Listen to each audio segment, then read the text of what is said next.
Greetings, gamers, and welcome to another live stream.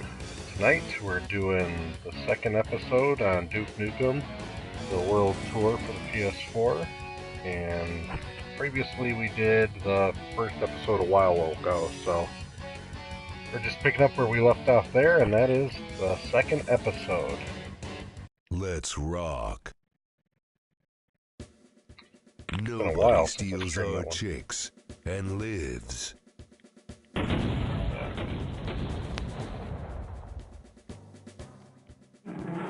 Yeah, I say the last time I actually played and beat this game, all these episodes.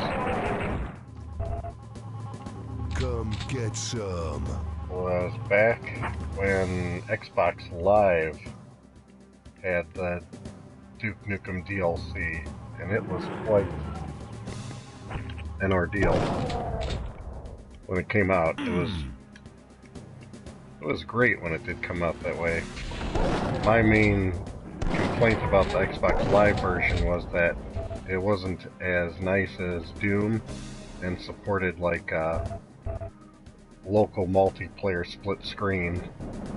So that was pretty disappointing about it. I mean, it did work online and I played it online, but I did notice over the years not so many people were playing online. So unless you actually knew friends that had the game and were on, live, nobody was really playing it. So that was always a frustration. That was my big gripe about all of it. So I'm trying to get back in the groove of just playing on a console, because I did grow up playing this on the PC like many others have. Actually, I gotta look into controls and whatnot here. Because they feel good, but they're just not the exact same. Alright.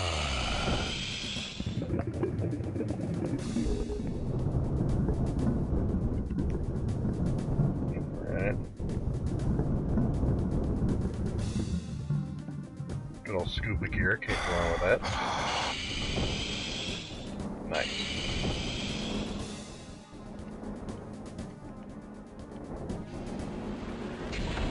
Got a good feel for being on a console though. Duke Nukem and the pistol. I always felt that the pistol in Duke Nukem was more powerful than the Doom pistol. Maybe just because it kind of shot faster.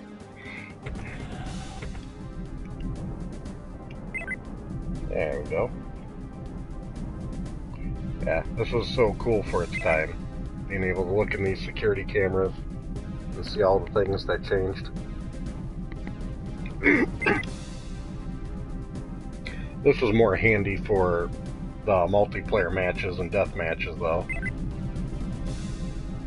But it still did give you at least a little bit of a heads up in the single player campaign of what you can anticipate that's up ahead of you. Alright. And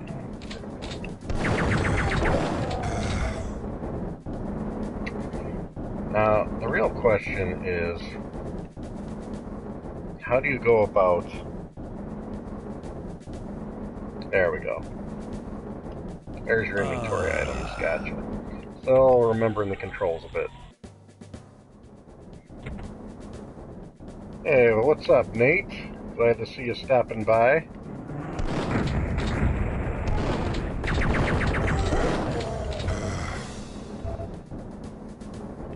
What's on your hit list still for streaming, buddy? I see that you've acquired quite the fan base for your streams there. You just gotta start streaming a little bit sooner in the day for me. When you're an old man like me, you just can't stay up late no more to watch streams. Cool.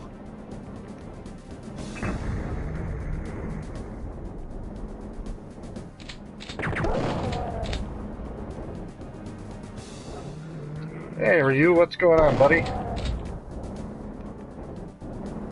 Is everybody ready for some, damn I'm good action tonight?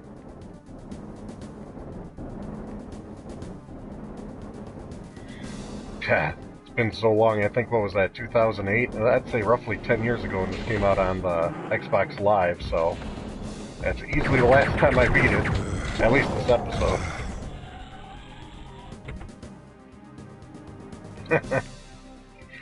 I'm gonna try. We should have a safe way of trying, because I do believe this has a lot of modern conveniences in it.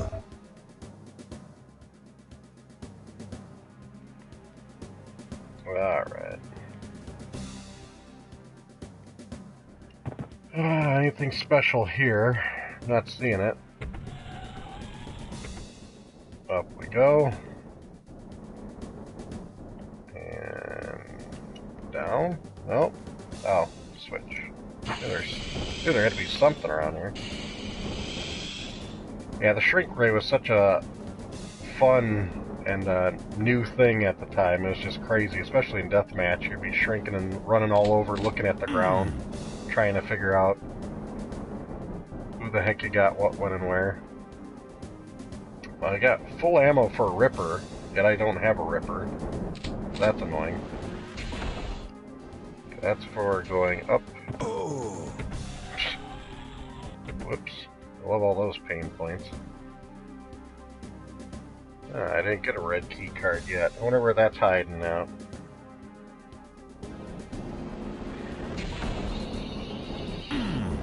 Let me guess. Gotta open up. That ain't open yet. What am I missing here, guys?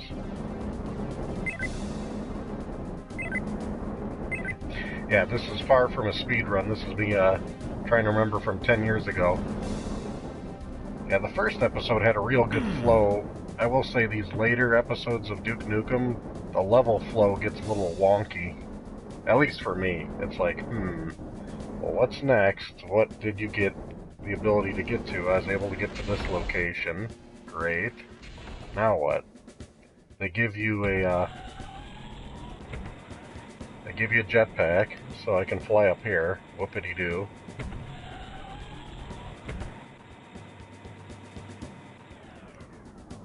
And no other special ability with it. Oh.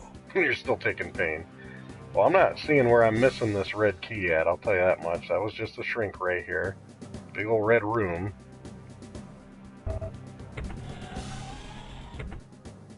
And then this elevator, which we took. There's nowhere else up. We hit this switch already. And there's nothing else to it. Yeah, I doubt you'd want to turn the switch off. There's got to be something that we're missing.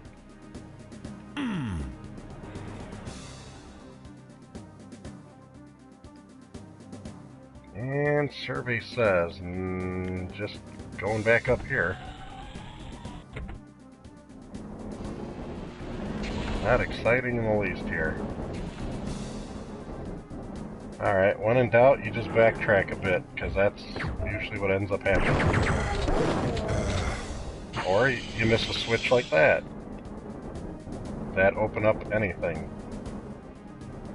Ah, opened up this that we're looking for. We love these puzzles.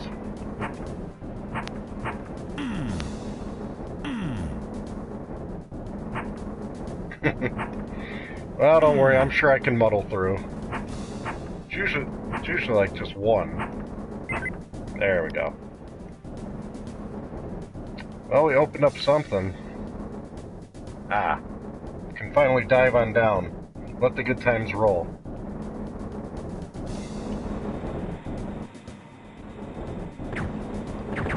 Great. All it did was take me here. So I can go for a dip. And see who's waiting for me.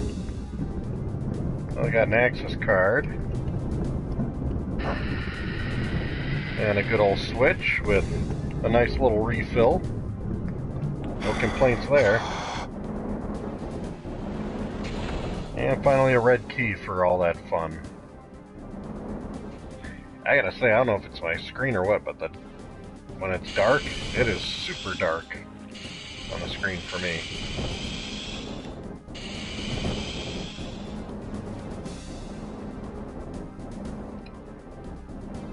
Ah, that's true.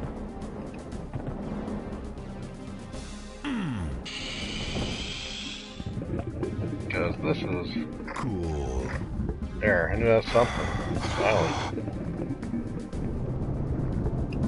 Anything good here? No. But there's the Ripper that I missed. I should have got a lot sooner. You start zipping through these games and you'll be surprised what you miss. Be surprised what you miss. These help at all. And not a whole hell of a lot. This is kind of for highlighting the guys. That's about it.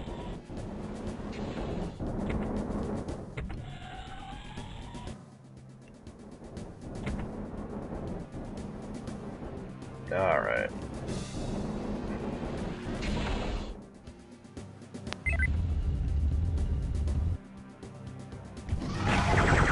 Loving it.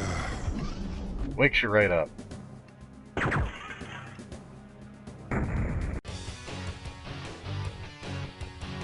Yeah, we missed a few secrets, just a few. Ready for action. Nice. Now the question is, do you have to save slots? I thought there was, I'm pretty sure, there was a rewind, but just for insurance, we'll save anyway manually too. Get some.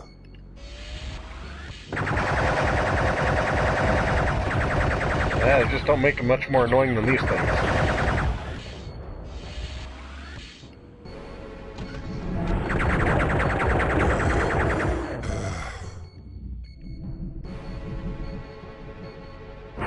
Yeah, shed some light on the situation.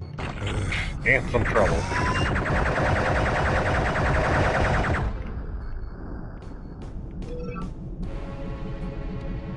Oh, you can shut it if you want, so you can hide there. It's nice for deathmatch fun. Oh, that was like an elevator.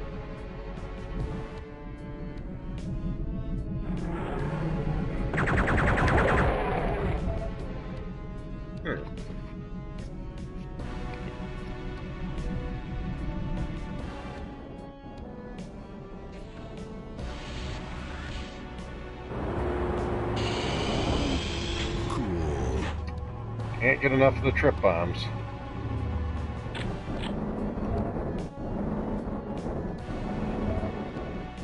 So what's your current mission there, Ryu, on your hit list of games?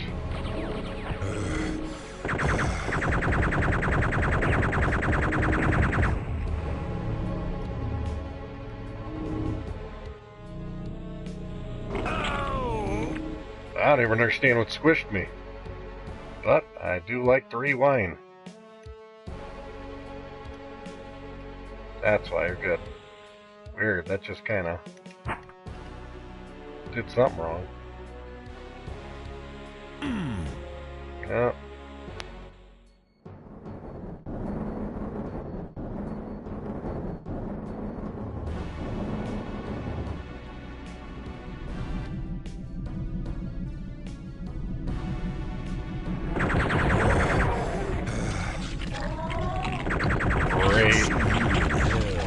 Yeah, those situations are usually best for those.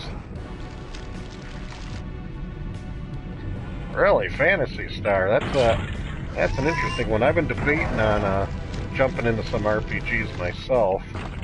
It's just I always have a hard time getting into them in the beginning.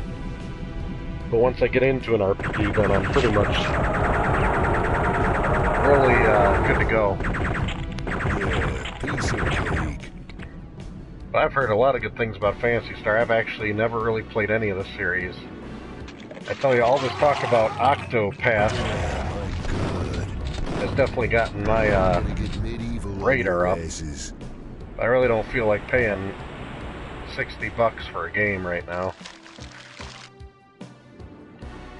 Really, so with the PS2 version, is it basically like a Super Mario All-Stars of the Sega Genesis version?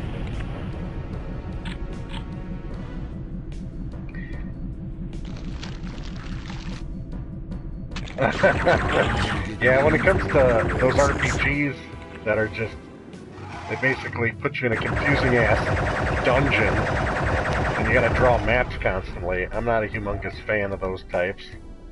Or RPGs that heavily make you grind.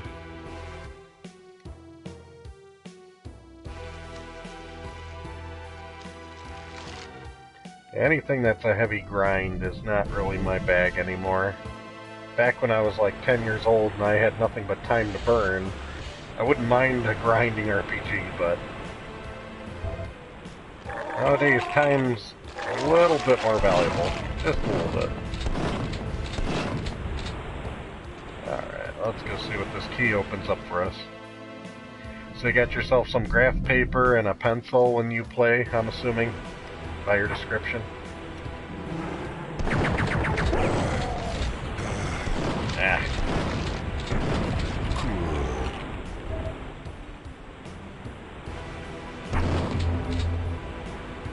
That opens some. Take a look at the action.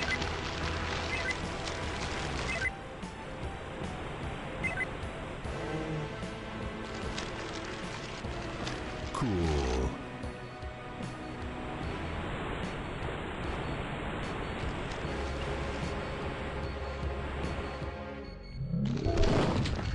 Can't get enough of these bad boys.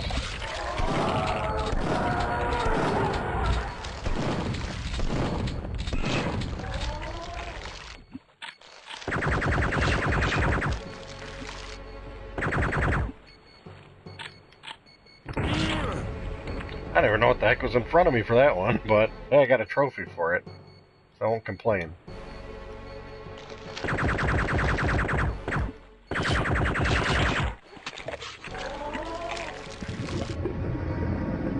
There's plenty of friends down here.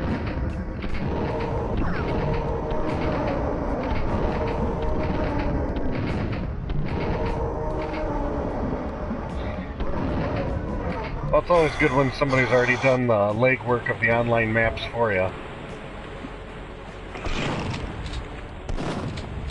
Yeah, personally, me, I was working on for a long while the Ease game on the TurboGrafx CD. And I gotta say, the first half of the game, when you're outside, went really good.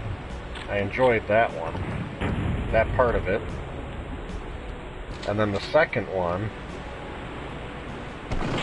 Hey, what's going on, Retro? Glad to see you stopping by, my friend. What have you been... Any more updates on your modding fun?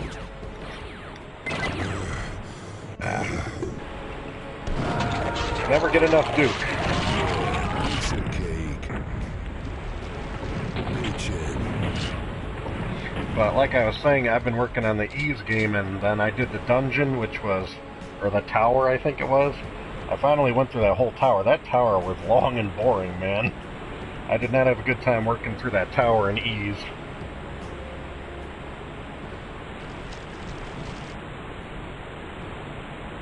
Ah, that's cool, man. I'm looking forward to the Atari fun. Yeah, what you're doing with that Lynx is some real cool stuff. I really like all the mods that you cover. It seems to be pretty unique to your channel. I haven't seen really any other channel do the mods like you were covering.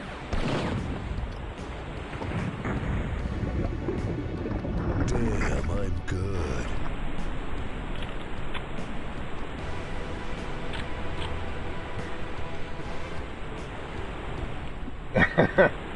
It's the damn tower as far as I'm concerned, Ryu. It's that damn level.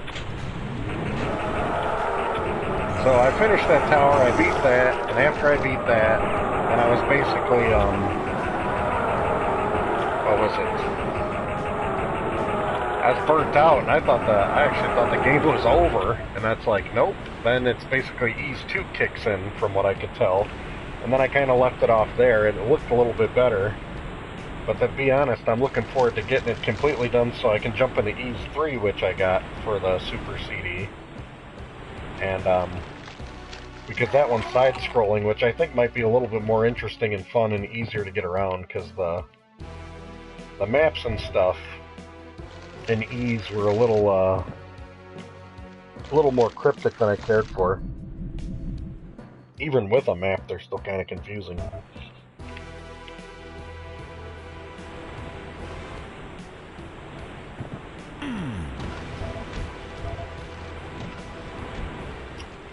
What am I missing? I knew there were some atomic health somewhere. They're closer to the beginning. If I can still access the beginning, I should be able to. There we go. Well, I grabbed that one. It's where those twisty thingies were. Hey, thanks for stopping in, buddy. I look forward to your next post.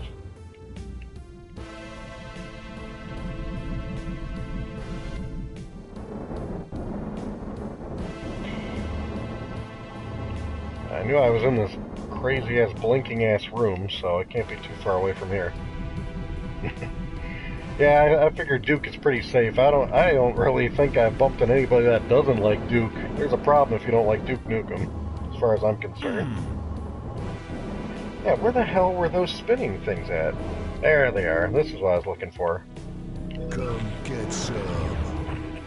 Okay, grab a little health. Somebody's got to pop in.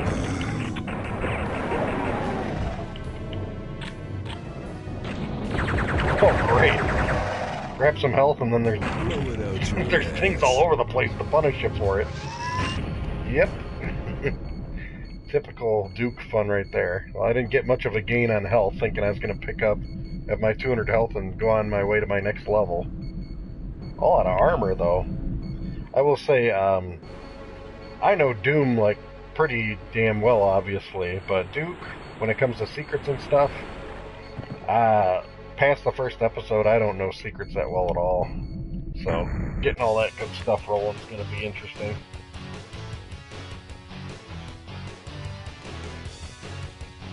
Rockin'. Alright.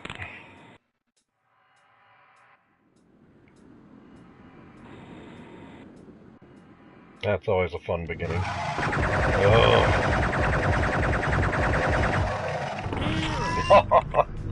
Yeah, that's another old school thing in the gaming world. Let's have running out of ammo put you on a rocket launcher. Remember that ongoing pain in the ass gag. Cool.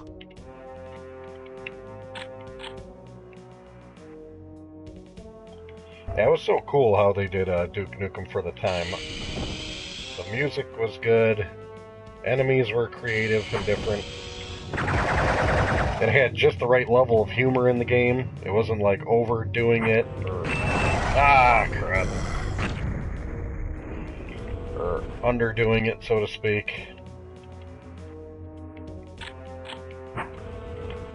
Yeah, Duke Nukem was in the zone, man, for his time. Yeah, once again, I can see that Duke had to give up the red cross symbol because, you know, the Red Cross doesn't want to be associated with anybody nowadays, just like Doom.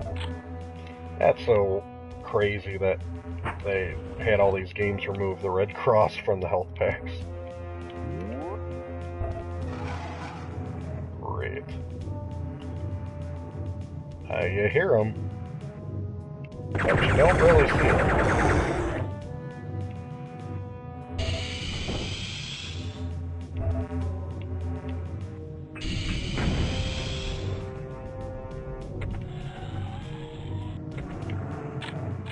Yeah, don't want to be there. Suck it down.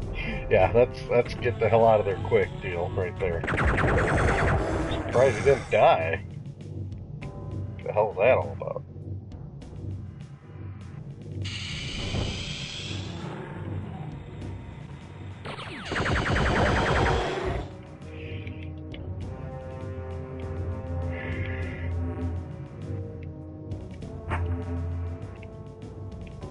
Fantastic.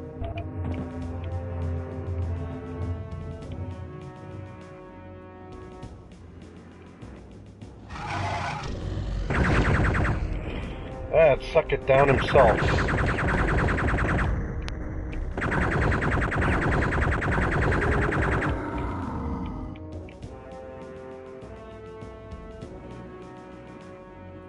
Cool.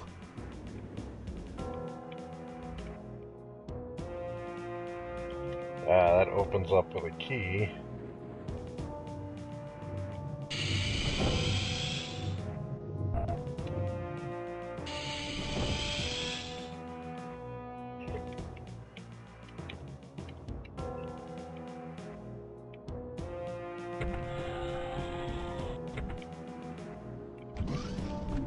Groovy. Hidden stuff all over the place. Just gotta keep your eyes peeled.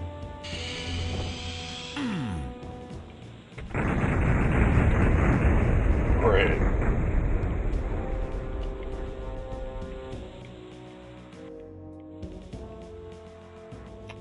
I'll take it.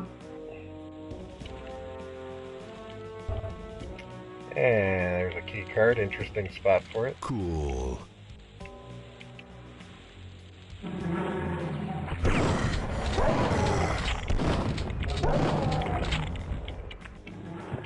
Uh-oh. It's never good when you can't see him.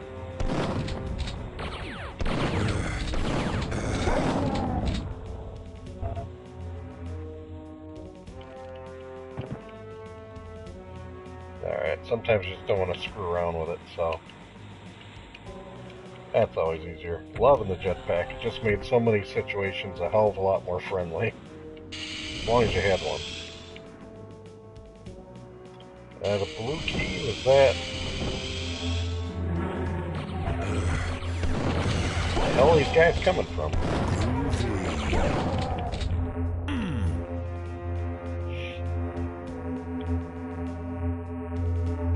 A lot of nuclear fun down there.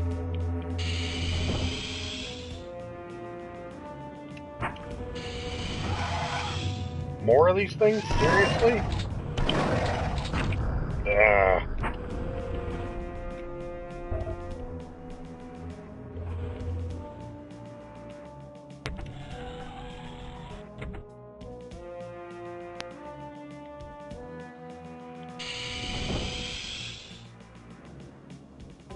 That's a yellow key. Where the hell is the blue key supposed to be?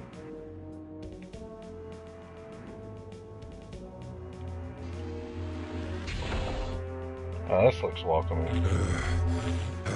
Yeah, it's a good place to get all shocked up there. I don't think there's a radiation suit for me in that one.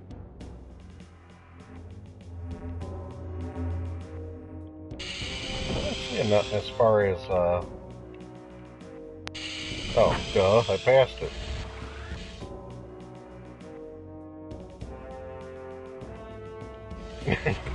Yeah, I will say, I'm with you on that one.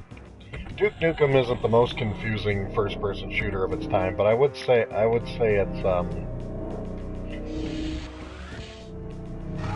it's much more cryptic than Doom is, in my opinion. That's one thing I liked about Doom, the best about everything.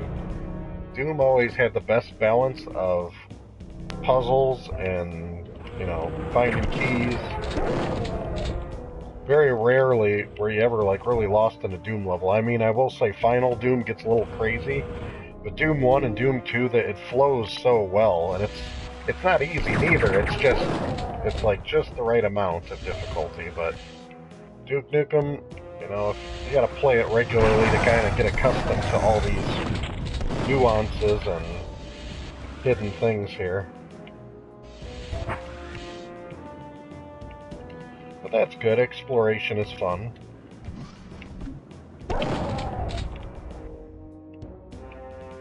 Okay. All that for what?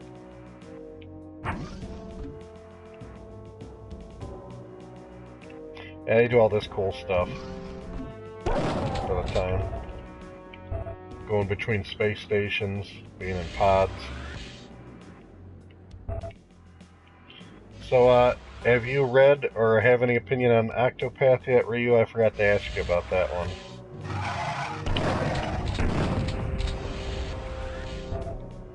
Because I'm debating on whenever it probably goes down in price, hopefully, one day, then I'll probably jump on it myself.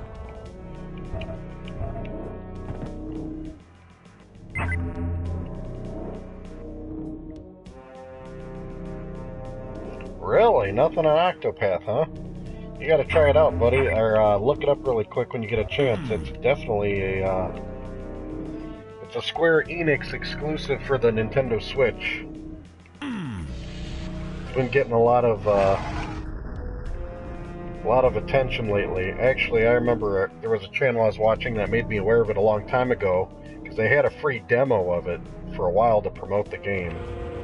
And he did a review of the demo, and it actually looked pretty good. It looks like a 16-bit masterpiece, you know, for its time.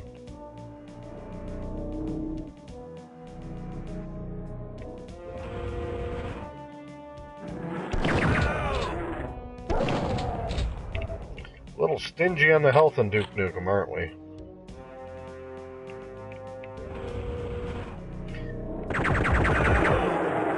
Yeah, rewind away. I was trying to be stingy with my health pack.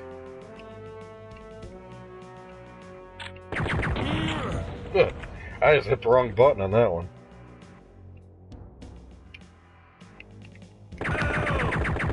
And I'm not hitting the right button fast enough for that one.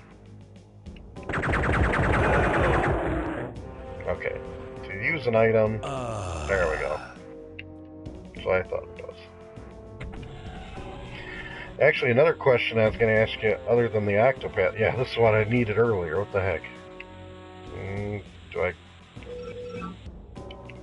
I go anywhere from here? You just grab it and go. Guess you just grab it and go.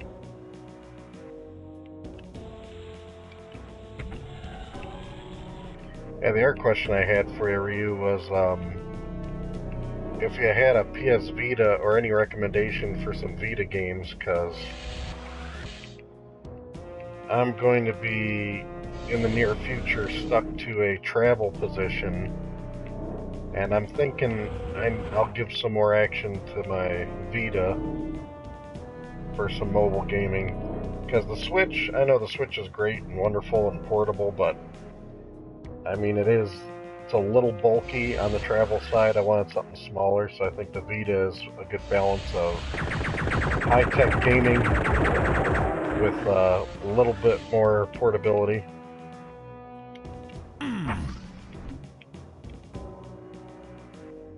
There we go. These damn things.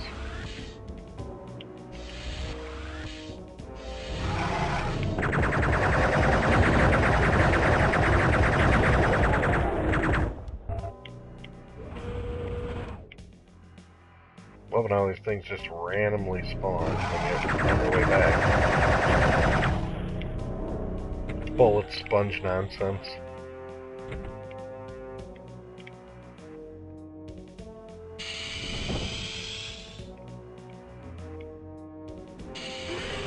Oh, great! Not this yo-yo.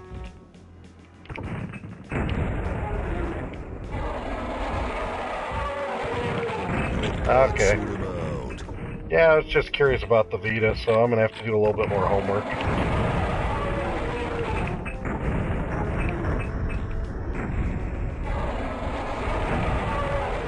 This guy's crowding my style. You son of a bitch. That's how I'd say it. Yeah, it's a shame he don't drop nothing worthwhile when you take him out.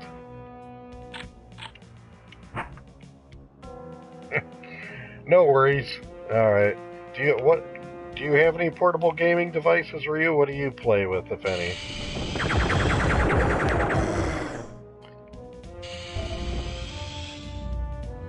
Because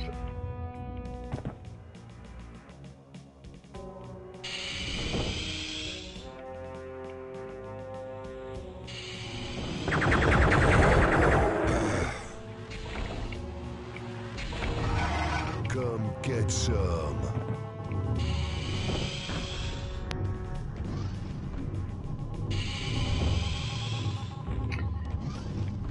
yeah, I got a 3DS too, but I gotta say, I picked up a lot of 3DS games, and they just didn't hold my attention too well. I mean, unless they were stellar titles,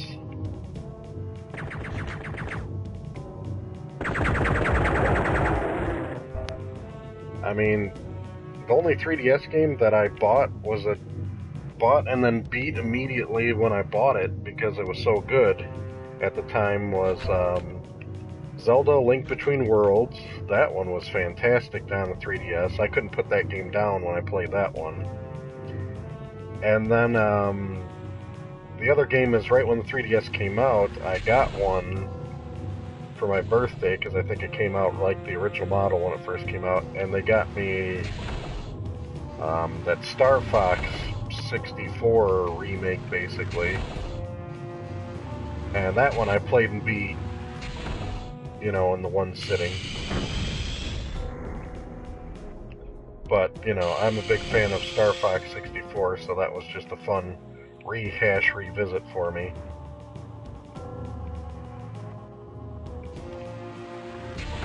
But as far as RPGs on the 3DS, not so much.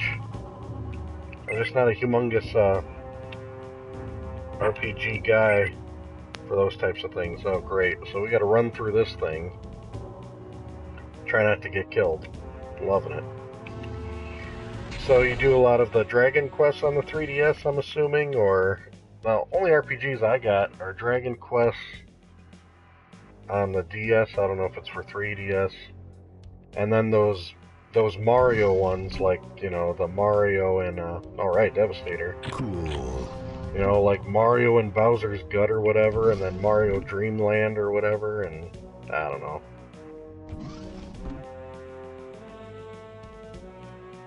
Ah, I gotcha.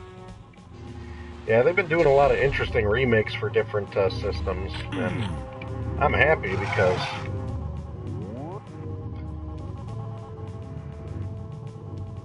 Well, tacking on voice acting's pretty interesting. That's neat.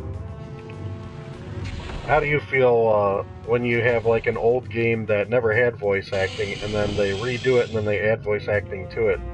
Right? Are you ever disappointed with the voice actors that they end up using? It just doesn't... that's cheap shot. It doesn't sound like it's like reading a book, and then going to see the movie, and then it's like, this character doesn't fit the way you pictured it when you're playing.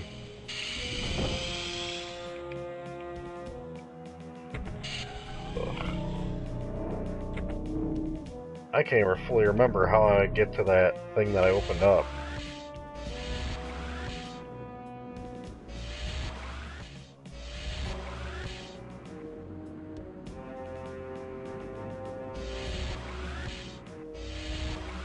Ah, I gotcha. Yeah, a lot of the old school games would be like that, you know. And you get those voice actors that just sound really monotone and they don't care. Yeah, I'm with you. Those voice actors are the worst when they could care less. They're just like, yeah, just here for my paycheck. I'm the hell out of here. Alright, this is where we gotta go, I think. Alright, we gotta zippity-doo-dah on through there somehow. Ah, I missed the run. Dang it. Keep the door open.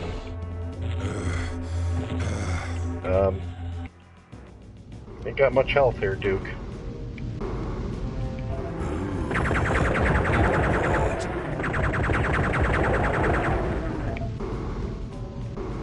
Alright, we got in the reactor. I'll take it. Yeah, that makes sense. God, I'm terrible at secrets in Duke Nukem. I really need to watch a video on where all the secrets are in this game. Secrets found, 0. And I didn't even come close to beating 3D Realms Town. Rockin'.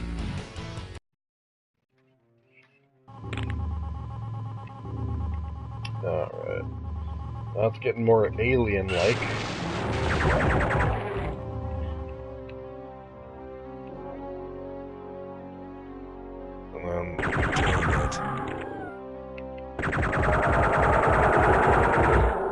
Groovy. Hey, what's going on, SideQuest Gamer? Glad to see you stopping by. This is your favorite episode, really? You know what? I would have to say the Duke series is a progression for me. I really like the first episode. just because it's classic and funny. But I want to say at the end of the day, I want to say, was it Shrapnel City? I think that one might be my favorite, but as I was telling Ryu, I haven't played this since it came out on Xbox Live. It's been a long time. But if you're a big fan of this episode, I would appreciate any tips and tricks you got, because as I was telling them, when it comes to Duke Nukem, I do not have the secrets down cold very well. Open. Get me out of here.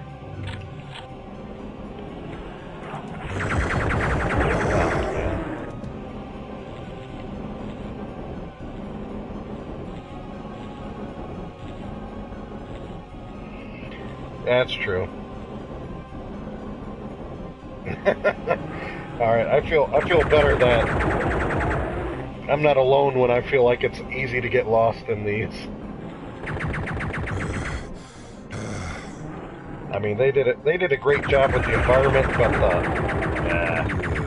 This sucks. I do love this feature though. Makes life a lot easier, and it makes sense because back in the computer, you could save as frequently as you wanted. So why wouldn't you just rewind it? Okay, it is backtracking. Yeah. It's real dark on my screen whenever you get in these real dark pits, so that makes it even more challenging. Now, I'm pretty sure there's a secret hopping down one of these. Yep.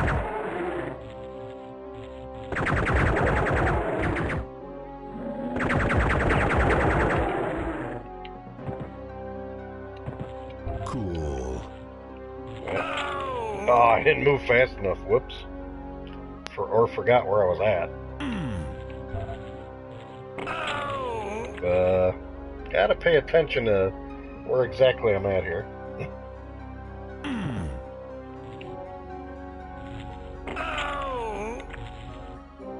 That's just kind of weird how it looks.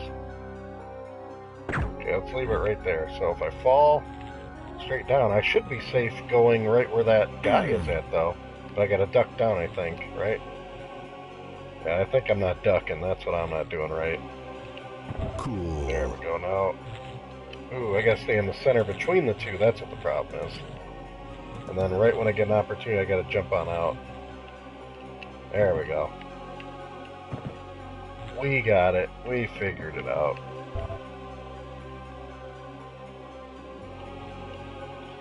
Well, that looks just like a door to me, but apparently it ain't an opening one. At least not right now. Came all this way. Is there two sides to this I should be checking? Like one would have a key in the middle or something? Well, this one looks like that's it.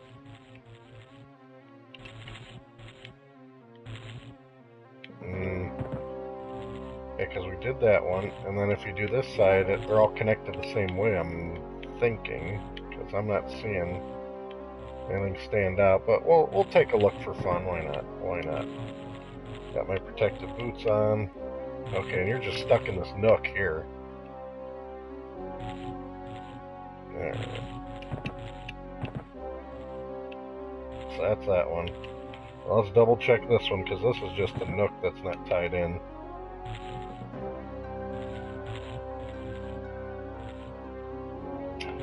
You know what? I never did find that in that game. I love how, I was going to say, it was a while ago, I think I forgot to tell you, I remember posting a comment, but your Star Wars Jedi Knight review was spot on, and it actually really motivated me to want to play the game again, and that's one game. Dark Forces 2, you know, the Jedi Knight game, I wish they would have ported that to a console just for the convenience, because getting that game to run on the computer is a little hokey. I was fiddling with it, and, you know, you gotta rip the audio and everything else if you want to get the CD audio working, and by the time I got it working, I was over it, so it just didn't work out that well for me. Alright, Let's take a shortcut, shall we? I think if I could fly around and look around, we'll find something worthwhile. Or not. Holy hell, it's Cool-a-Dee, everybody. Yeah, Windows 10, that's what I was trying to get it running on, and it was a nightmare, and I kind of gave up and kind of lost on there. Yeah, Cool-a-Dee's been well overdue for making it to a stream. He's like a celebrity stopping by this time. So what have you been playing, Cool-a-Dee? And I think I forgot to ask SideQuest Gamer, what have you been playing also? We're all talking about what we've been playing lately. Either casually, or planning on reviewing, or anything. And I was actually asking him if anybody has any PS Vita game suggestions. I'm going to be in a position where I'm going to be stuck with some mobile gaming for a while in the near future. I wanted to look into some good suggestions from people. That's what I was all for. And the reason I'm leaning towards the Vita is because I haven't really been putting the miles on mine. And I don't want to lug around a big Switch with me.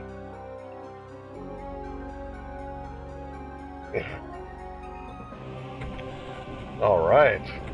Got yourself some Madden. I couldn't tell you last time since I played some Madden. I think last time I played Madden it was on the Sega Genesis.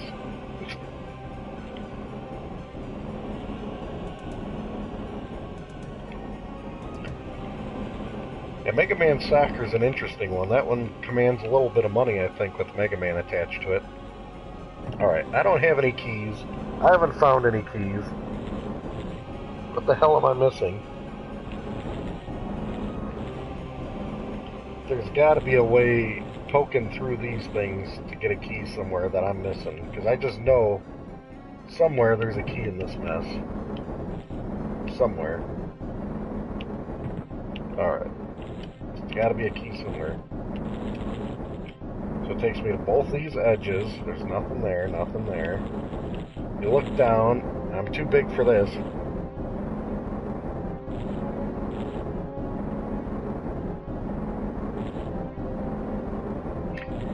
Yeah, I haven't, I did play Sonic, I did get Sonic Mania when it first came out with the DLC because I wanted the statue for the Switch. And I was probably going to pick up the Sonic Mania Plus for the PS4 so I could actually stream it.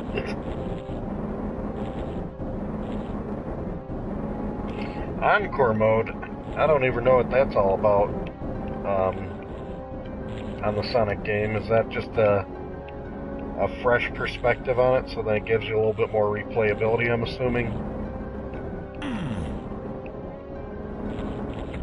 Alright, there, I gotta be missing something somewhere. Where the hell's there a key?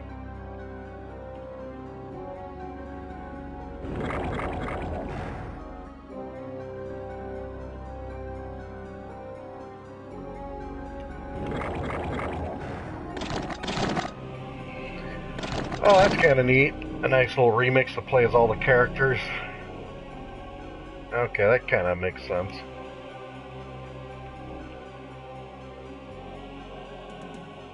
Yeah, these blinking ass seizure looking levels, I tell you, drive me nuts.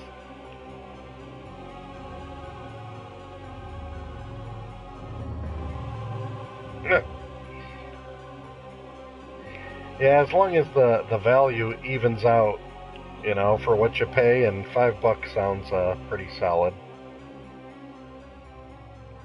So is it $5 to upgrade your original Plus that you already paid for, or did you have to pay $5 for that off the bat?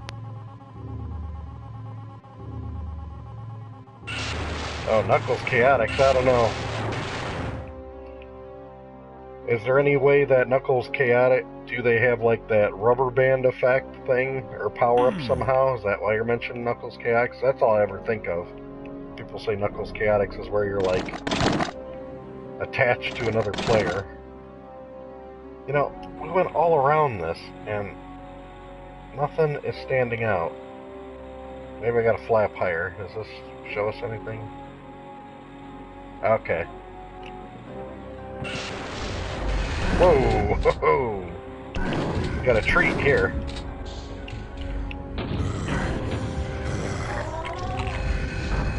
Great! These guys are coming in hot. These guys are coming in real hot.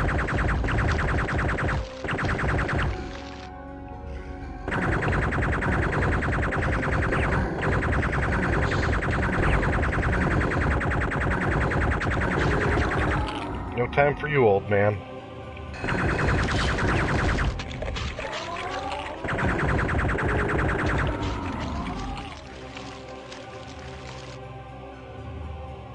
Okay, they function as lives, kind of like the Bloodstain game does. They function as lives.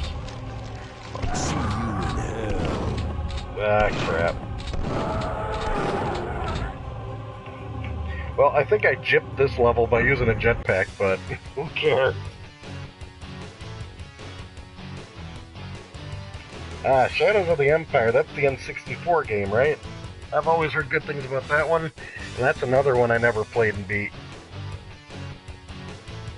When I had an N64, I was just all about Mario Kart 64 and Super Mario 64 and Cruisin' USA. Those were the big ones, and GoldenEye, and Star Wars just slipped through the cracks for me on the N64. I remember a friend got it and was telling me how great it was, but it's just one of those games that you just didn't have at the right time to give it the college try. Oh, that's always a great beginning. Damn it.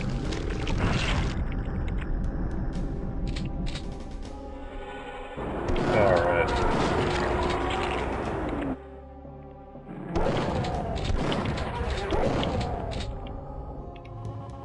Come get some. That's what I'm talking about. So you guys all utilizing your hashtags on your YouTube videos now, that YouTube now supports hashtags? Apparently that's the full way to optimize everything. Yeah, I've played the Jedi Starfighter one, I remember. That is a fun game.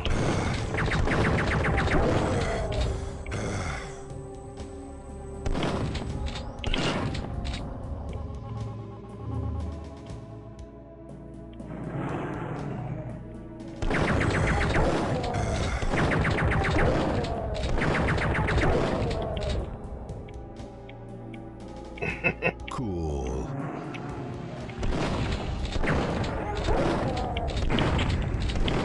Great, we got some more action coming our way. Damn, I'm good. There we go.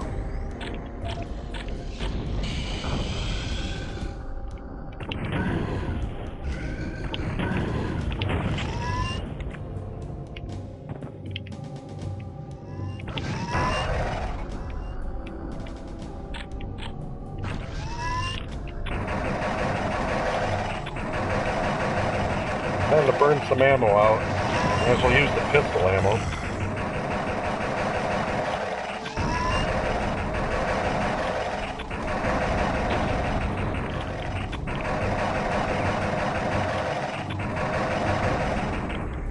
Ugh, damn things. I don't know why, but those things always remind me of, in the Ninja Turtle arcade game, those things that, like, whip you with, or those robots that electric whip you and then get you. I don't know why I think of those when those things come out. You don't know what a hashtag is? Come on, Coola D. Get with 2010, would you? It's just a tag that you can type a description with a hash before it.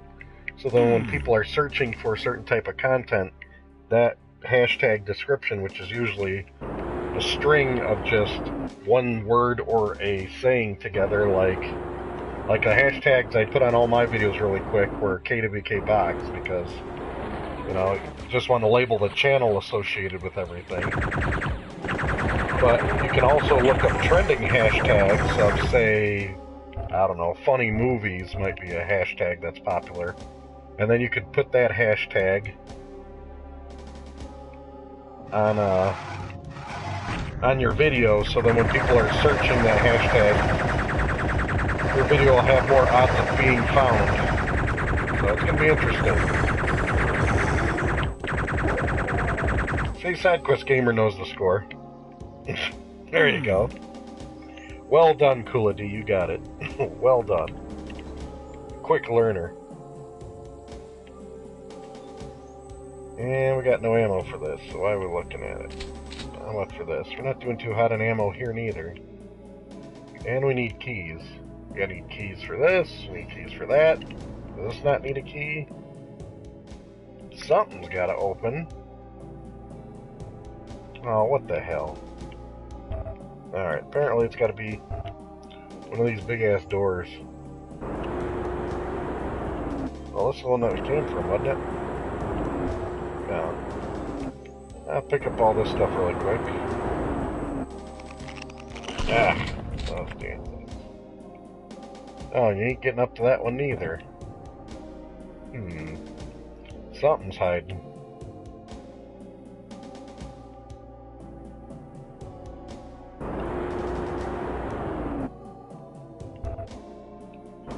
That's great, we got the health going on, but where am I missing the keys? Were there keys in here? I don't think so. Keys before this point? Somewhere. This looks like a... that just opened that door.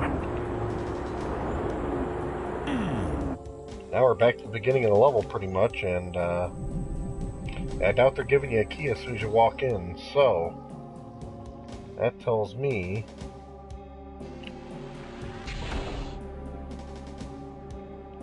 if it's not in this spacey room,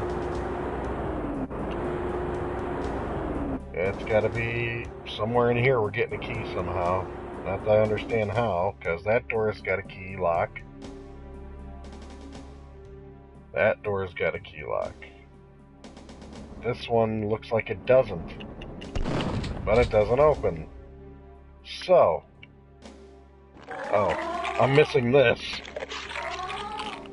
That might have been the problem. Clean out that mess. I'm gonna get medieval on your asses. These poor chicks we gotta take out, but, you know. Best. I don't think they want to stay alive in the situation they're stuck in.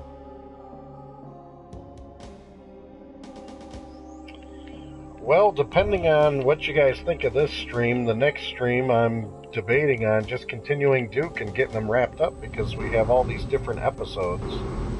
I mean, this is just the second episode, so the next episode, Shrapnel City.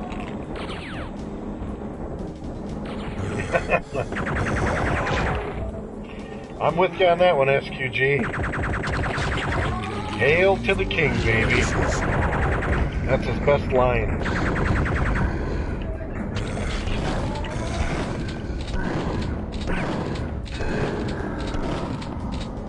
Yeah, what an awesome, iconic voice to do Duke Nukem. Be like, hail to the king, baby. Your face, your ass, what's the difference? Damn, I'm good. Finally, we got a key here. And a Devastator, so that's always a good thing. Ah, these dumb things.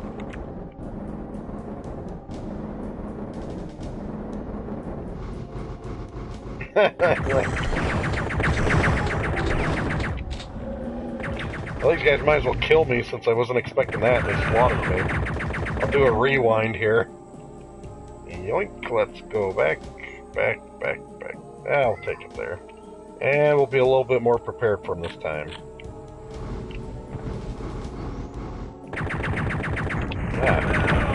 Even prepared, I wasn't doing that hot. Ah, that stupid elevator there. Groovy.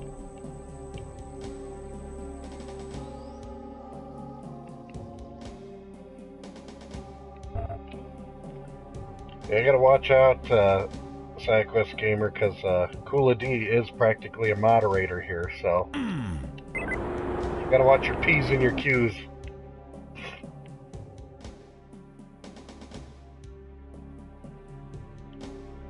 How fancy is that? And that's always a great sign to see. Hopefully there's some health in there. Oh, great. Yeah, just what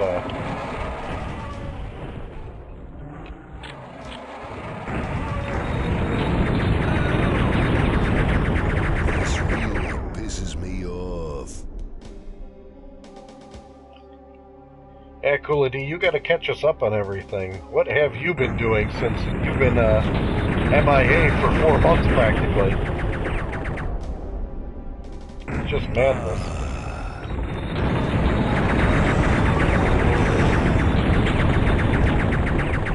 Ah.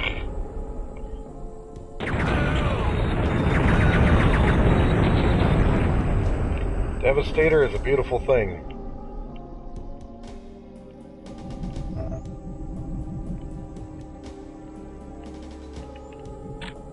Ooh, I needed that. It's too damn dark.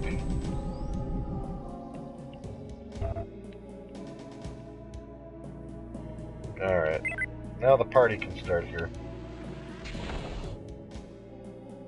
The real question is, how's your cat doing, Coolity?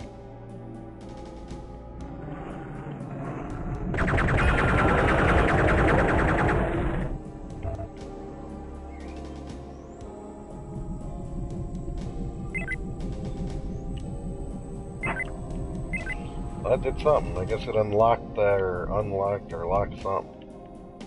I guess it's for that other wonky door I wasn't able to open before.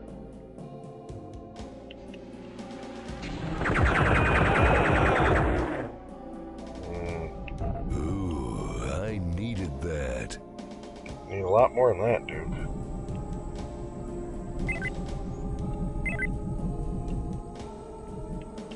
Well,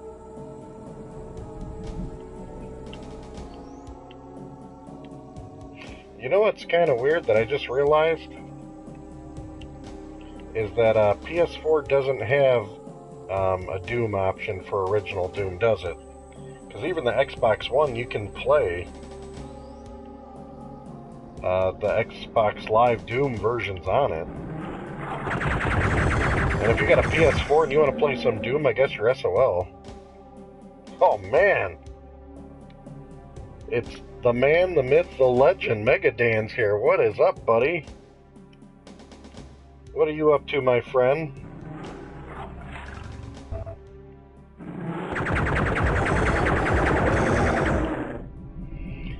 Did you come by to kick ass and chew bubble gum? Because I'm all out of gum.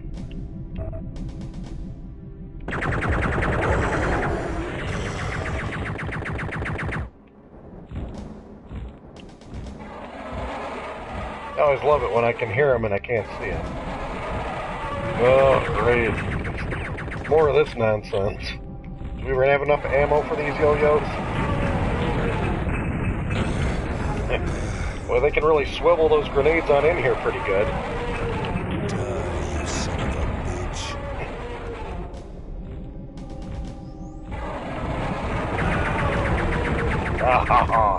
That's why we like the rewind feature. Oh yeah, I love all the humor in this game. It really is a big feature of it. A big feature of the game. I guess I shouldn't be stingy with my health pack.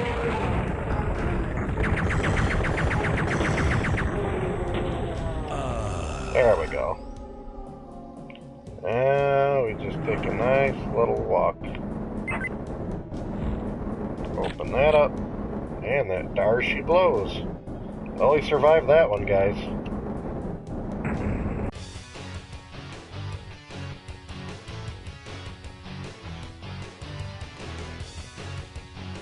Alright, well I'm glad to see that the cat is doing well. And visiting Grandma is always a plus.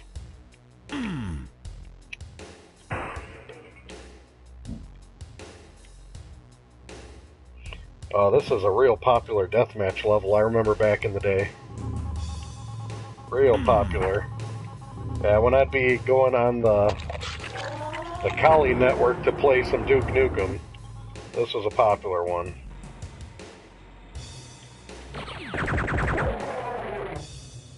Of course, I don't remember it well enough to blast through the level, but we'll take a look.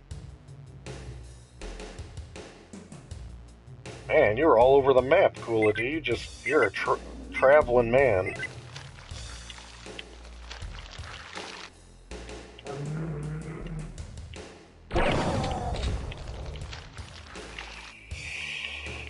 There we go. Shine a little light on the situation.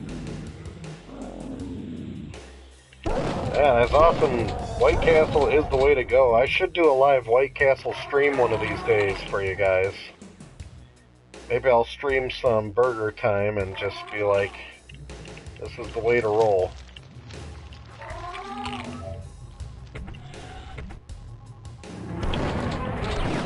So the real question is, what game is Megadan going to do another no-death run on? Because this guy's just a no-death run kind of guy. I tell you, I give you a lot of credit for having the ability and the patience to master games for no-death runs. I don't know if I would, at any age of my life, if I ever had the mastery and patience for a no-death run of anything.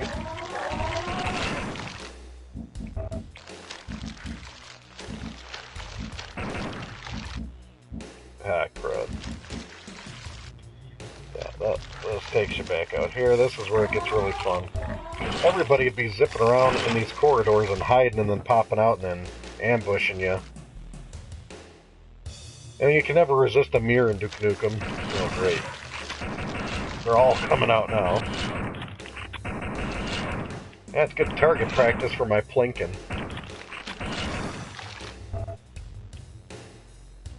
Damn, I'm looking good. Got that straight. Alright. Oh. Can those things activate? There we go. Take those trip bombs out of here. Oh, you need a little bit more firepower than that. Just a little bit.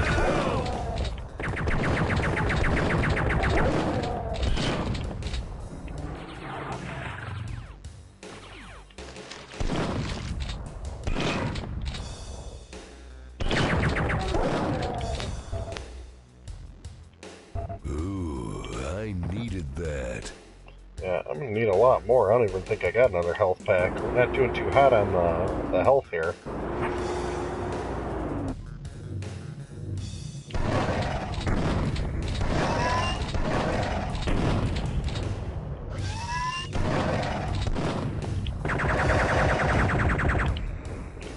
Yeah, all these damn bullet sponges out here.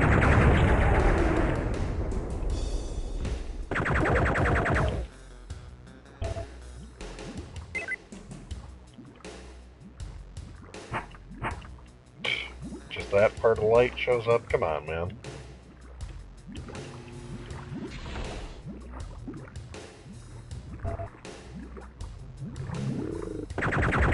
Nice. Oh, that was a sucker hit. I should have just took the death on that one and rewound. I don't see anything re-bringing the health back up. Yeah. We'll rewind that. Let's see, when the health looks a little bit better. Just a little bit. Okay, how about right there. Say hello to my little friend. Suck it down. Couldn't have said it better myself.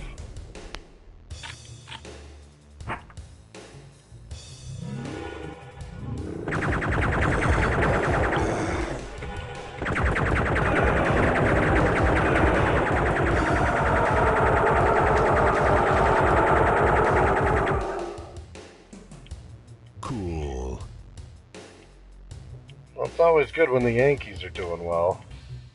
I thought you were a big Sox fan, Coola D.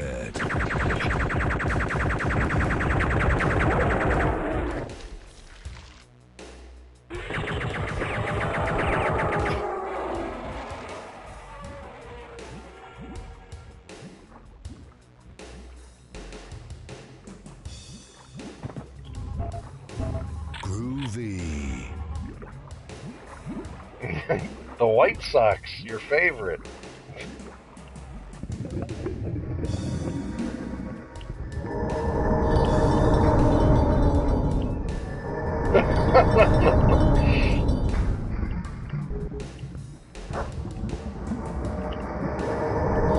Yeah, from what I understand, they're not doing too well. I couldn't tell you the last time I've been able to watch them in action.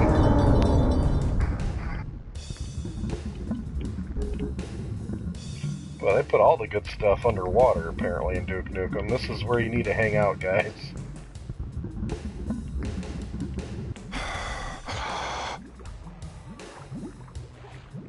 You know, what's you guys' take on streaming games? Do you like streaming games that you're pretty familiar with? So then, you know, it's easier for you to kind of subconsciously play the game while you talk to people? Or do you like playing something that you're not so familiar with? So then you can kind of work all together and get the stuff knocked out. You haven't streamed the game yet? I thought you streamed before already, Coola D. What's going on with you? I thought you streamed Friday the 13th.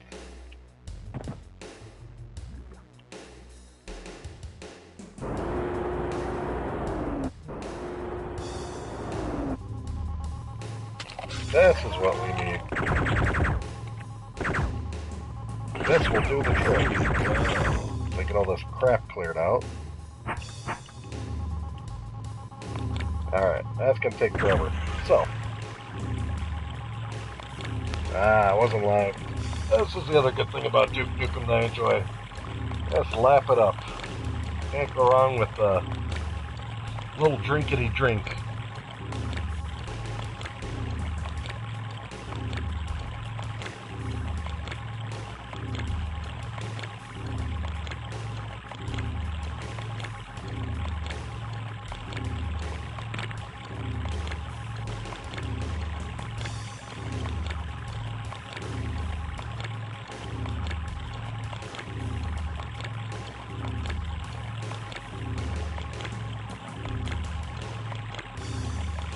Been hitting up the Star Wars Battlefront. Which one? Number 1 or 2? Because number 2 was so bad, I stopped playing it, and I actually went back to 1 for a while, and then I just retired all of it. It was so disappointing how they handled Battlefront 2, in my opinion.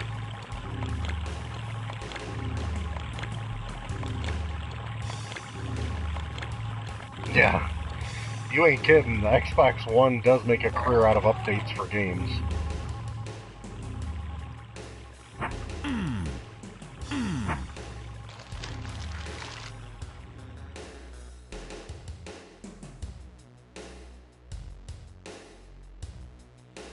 Yeah, number 1 is really where it's at, but you can make the decision yourself when you play 2. But 2 just was pretty disappointing to say the least. Come get some.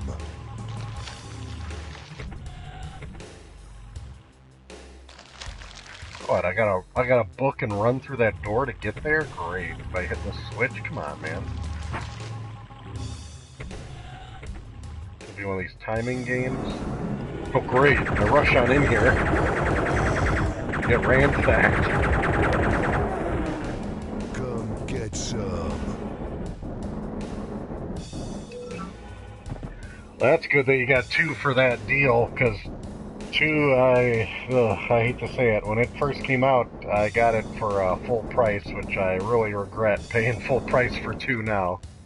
But 2 would definitely be much better for 50% off price. That's more of a fair price for it, in my opinion. Yeah, I was just being so optimistic and hopeful for 2, because 1 was so great. I mean, man, I had such a good time with 1. Star Wars Battlefront 1 got me addicted again to online gaming. It was so good. Because I do not play online gaming that much at all, really. mean, I get my money's worth out of the Xbox Gold membership by the free games that they give you every month. That's the only reason I kept it, because if it was strictly going to be just for being able to game online, I was not going to continue with it, to be honest. But if they're going to give me two free decent games that I can put in my library, it seemed to pay off well for that. How the hell are we getting out of this level?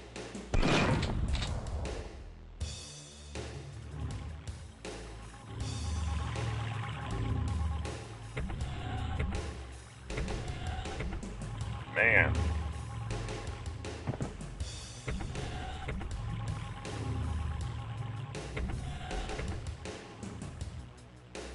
The funny thing is, I have a key, but I don't remember seeing a red door ever.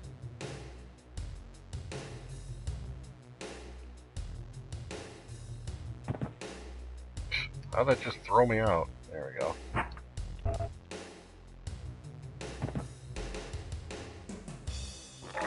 Open that. How adorable. So if you want that, let's just open the other one. Yep.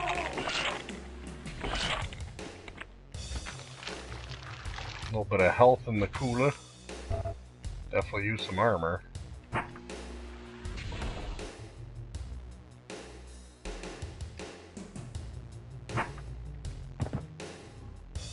That's one I did, so I gotta hit this one and run across fast, see if anything good.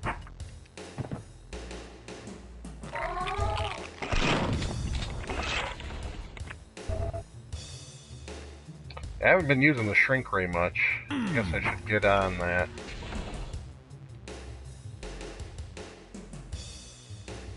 Start using up some of that ammo. Oh, that's that emergency door.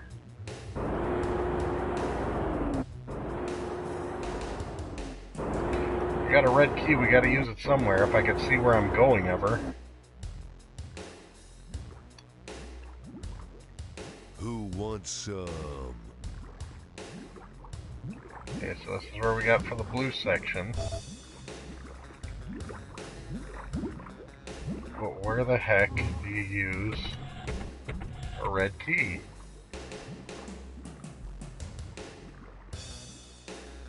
There. That makes sense. Oh, yikes.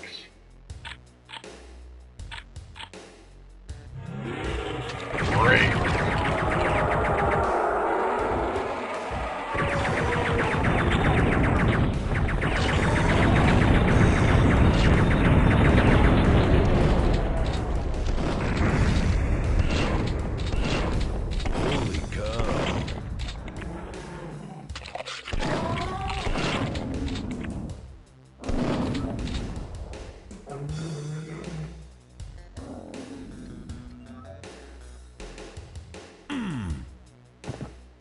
Cool. Well, I'm not really seeing anything because it's so frickin' dark in this level.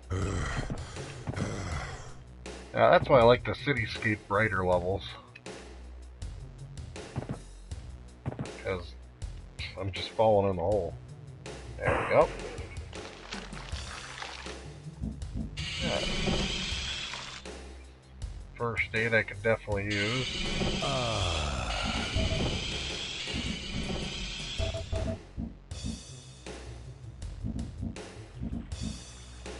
That connects you all the way back here.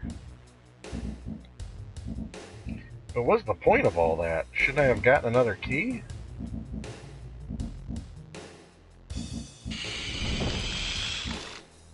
I went through this whole room. Can't see nothing. Okay.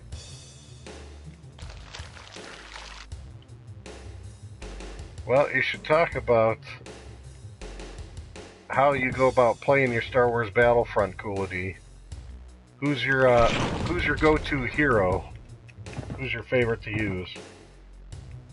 It took me a while. At first, Han Solo was my #1 pick for a long time. But I eventually got good enough with Luke Skywalker that I went for him as my new #1 pick, because he was tricky to master in that game for me. Oh well, I was talking more on the light side. On the dark side, you are right. Boba Fett is pretty much the best. It comes in handy having that jetpack and being able to shoot those missiles and stuff. You can take some people out really quick with Boba Fett if you're good with them. I agree with you on that one. But if you're on the light side, who do you pick? As much as I hate to say, Darth Vader is a slow tank. As cool as he is not my top choice on the dark side.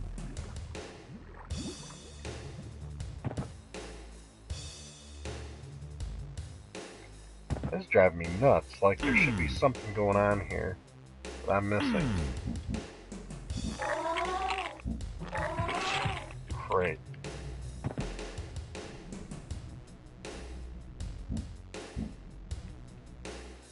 There.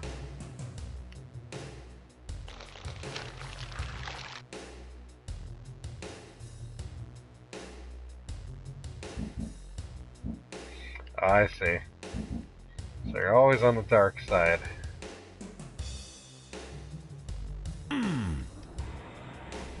There's no special way up? Okay, well, that's pointless then. We tried. So this is just another dead end. Like, what's the point of all this?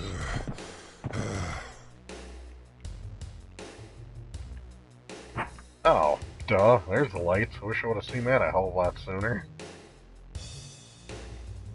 This is driving me nuts.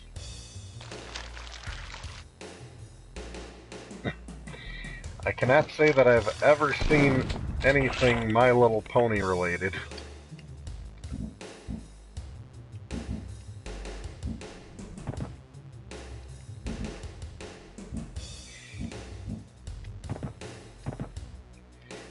So now that you got your Xbox One, did you get your Rare Replay yet, Coola D? That's a good investment for the Xbox One that's exclusive.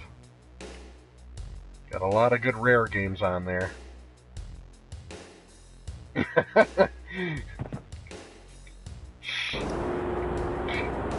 Good call, Ryu. Good call. Somebody had to tell him.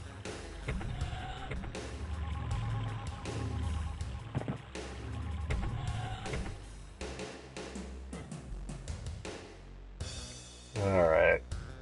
So, I still don't have any keys from that, which is confusing, because if usually you get a key to get to a room that'll give you access to another room that'll have the key that you're looking for, and I'm not seeing that here.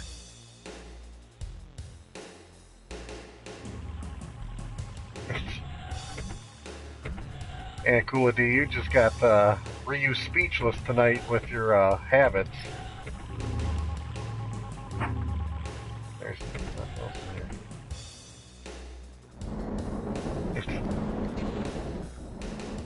I think you might have scared SQG off with your talk of My Little Pony.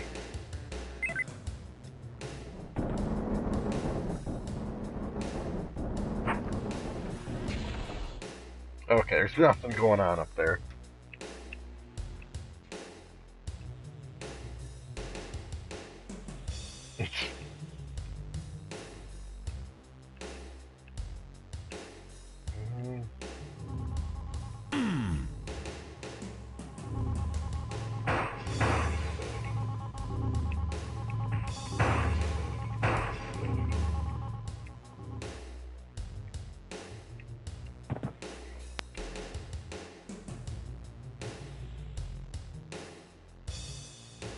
Alright, that's nothing, that's nothing.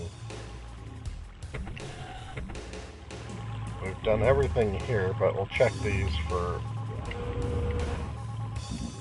Where is it? Oh, I got the Hollow Duke now.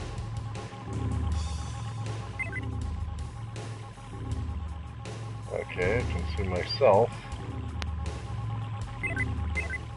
That's the same. Whoops. Nothing else special standing out.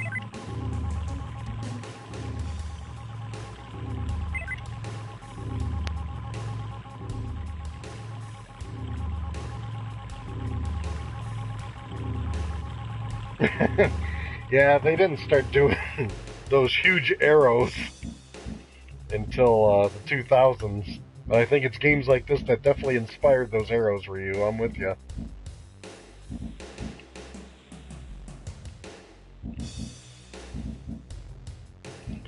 I mean, it gave me access to more ventage here, but I don't think these vents are going to take me anywhere special, but... Oh, apparently there's one that I haven't been through yet, which just takes me back here. That just shifts those.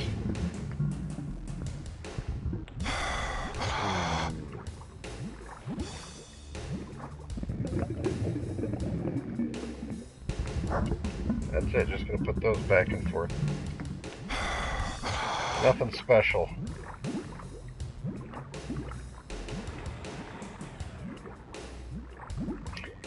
I say the best thing you got going for you is the good old-fashioned jetpack in this game. I will say, have you guys seen that they're going to be making Mario Kart Hot Wheels? You got that look coming down the line. Can't go wrong with some more collaboration with Nintendo and other toy makers, to say the least. Damn, I'm looking good. All this time and I passed the restroom? The hell am I doing? Much better. There we go. There's no privacy anywhere. Come get some.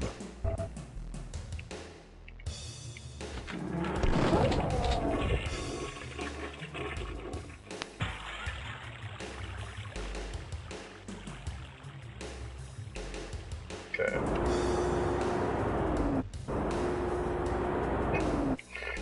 Yeah, that restroom is pretty unique. I think it's because it's a space restroom. That's why you saw it. It's got that kind of a layout.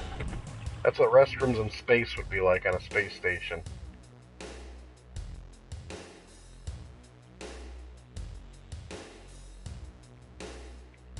Okay, I guess we're gonna have to turn on the Duke Nukem map. Now, what have we missed that we haven't had access to?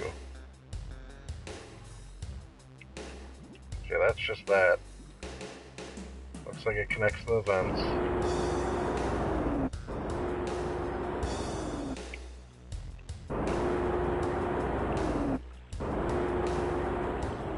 That's where that restroom was.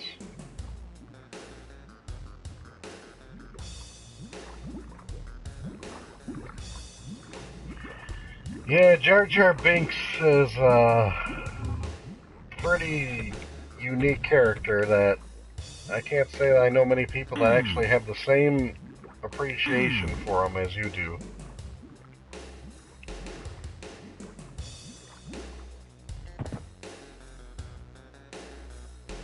Okay, so nothing opens this. Why? Why does this not open? What am I missing? This is where we need to roll. We need to get in there.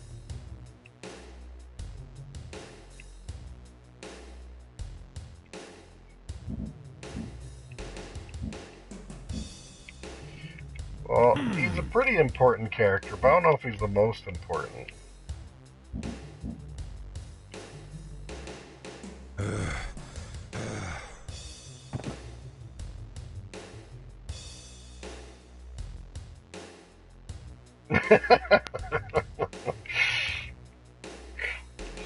Yeah, I think Ryu gave you some sound advice there, Coolity. That's nothing you want to be broadcasting.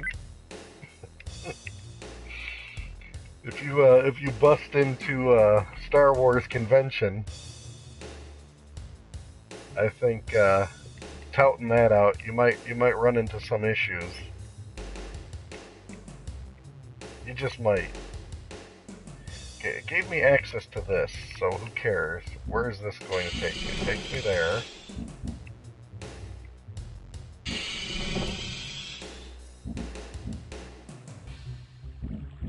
Okay, it takes me more to this, and then this,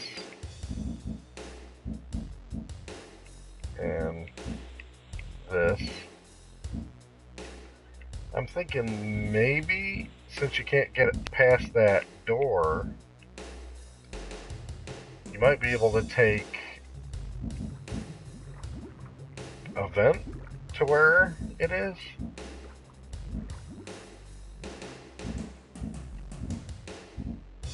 Yeah, let me look at this. Okay, that took me back out here. You know what? That might be it. You might have to somehow zip around.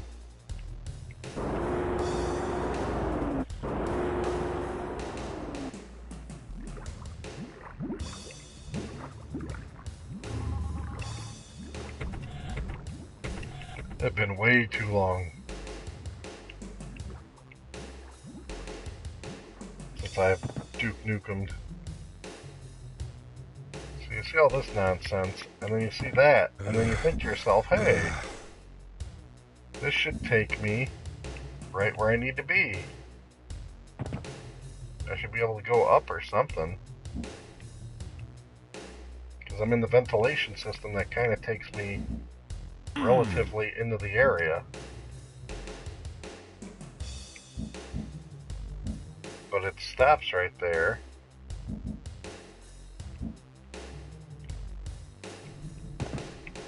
Of course. Yep, spent all day screwing around on that one, guys.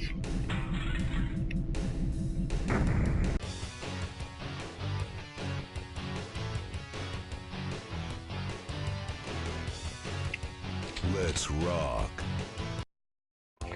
These levels are taking me a little while. Good times.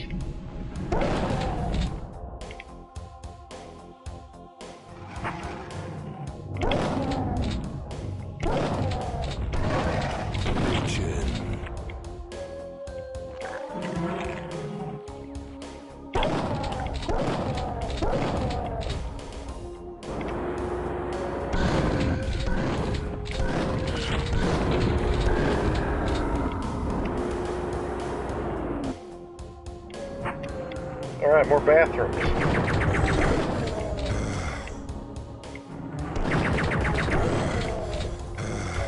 Does this bathroom look more like what you would expect, Coolity? You know, a bathroom that's got an RPG behind the toilet? Baby.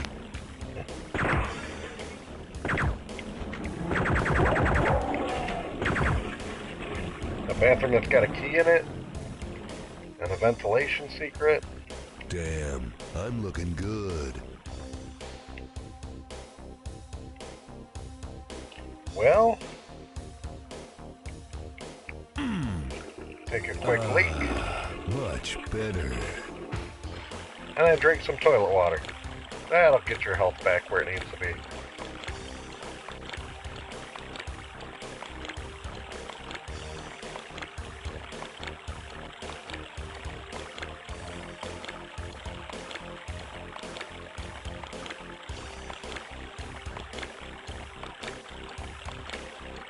He's thirsty.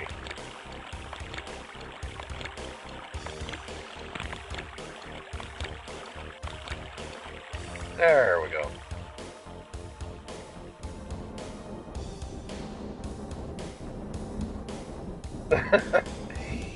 You ain't kidding. I wonder if any other game ever took a note of getting your health back up from toilet water.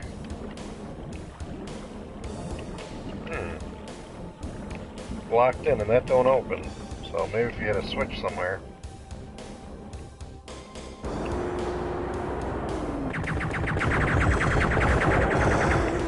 Be drinking a lot of toilet water at this rate.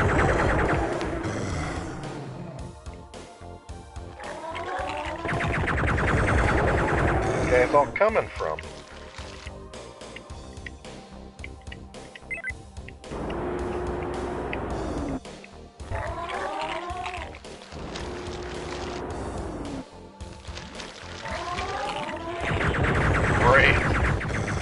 Can't get enough of this bozo.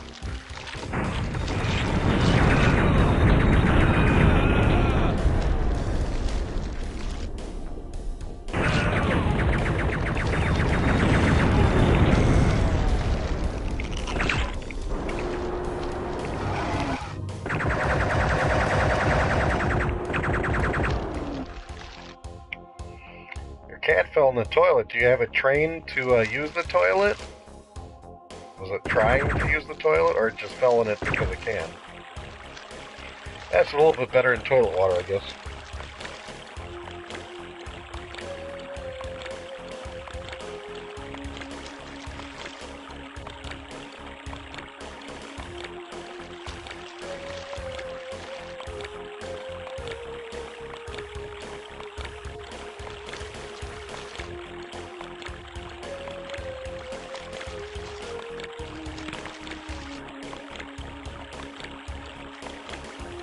Yeah, public bathrooms are pretty much the slate for graffiti.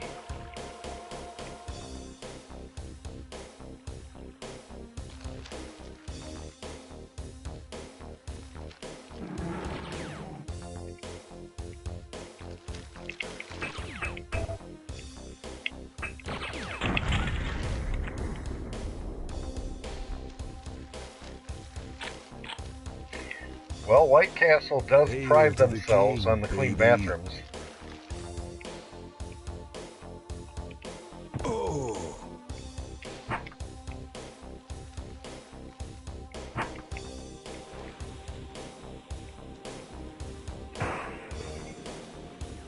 Yikes. Ow! Ow! I was getting nailed by somebody.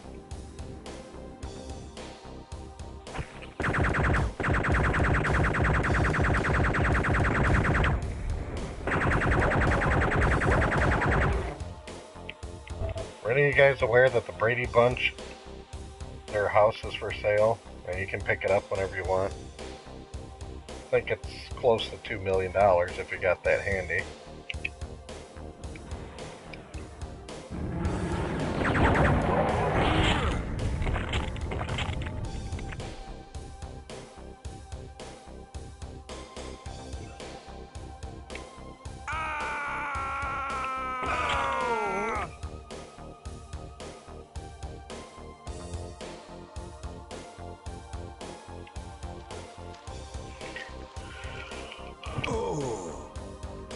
Do you not care for my generic slogan on my streams there, Coola D?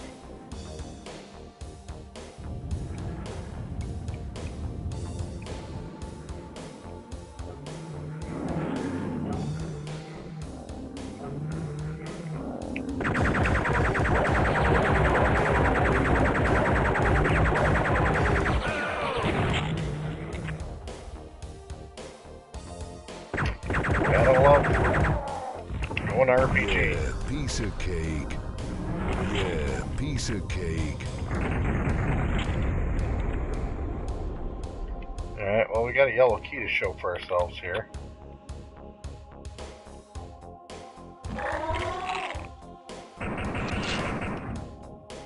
An event route.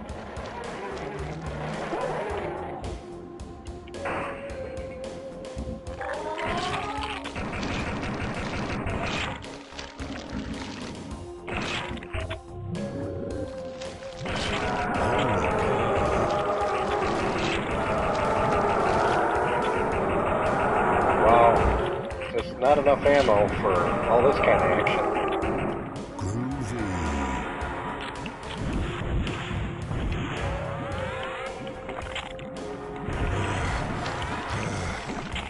Time to get some action on the shrink ray.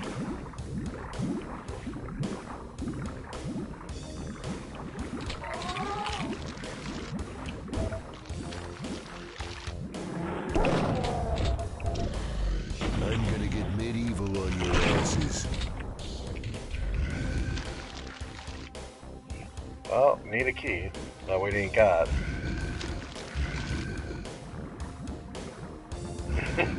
I'm with you, Ryu. The face suckers give me the creeps too. That's why I usually flinch and then I end up wasting ammo. Does it take me anywhere special? Yes, it does. Whoa. Oh, there's the key that we needed. Gotta hop in.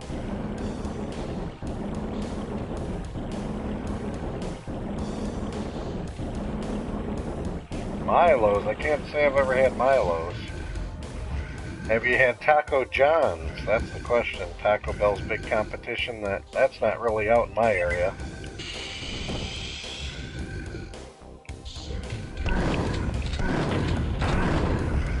Holy shit.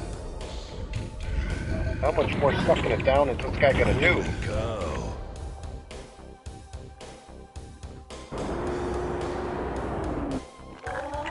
All that cat food, that stuff's gotta get pricey.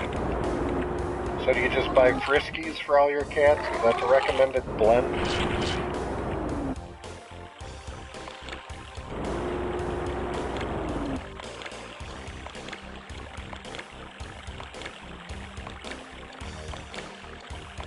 Well, I got the yellow key, but the real question is, where is this gonna end up taking us?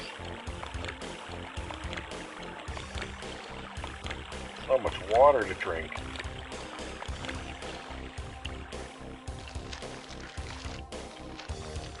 Back up here.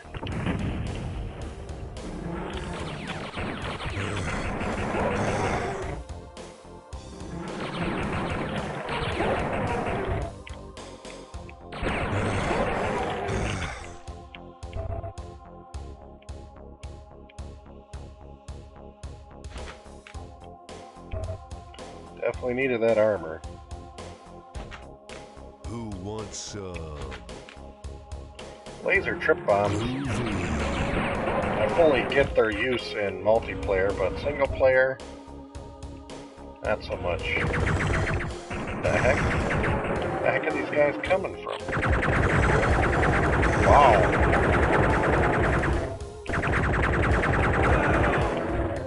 We'll be drinking a lot of water at this rate.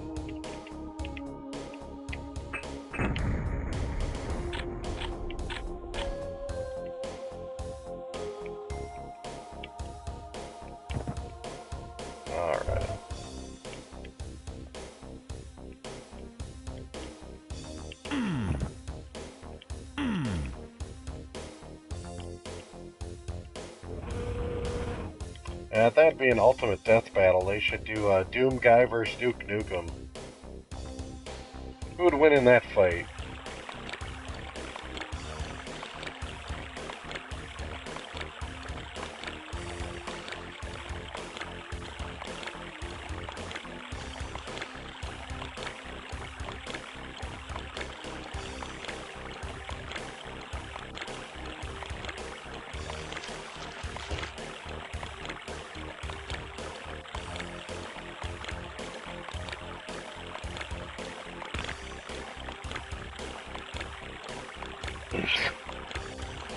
Hey, cool down, Coolity.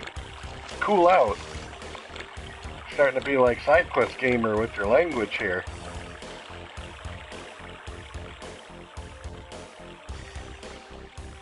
I think you mean the Devastator. That's some good YouTube fodder. I should probably post that on one of my talk segments and leave it up to the crowd, everybody to defend that one. Doom Guy versus Duke Nukem. They're both taking on. Their arsenal's pretty similar. Damn, I'm looking good. Yeah, their arsenal's really similar.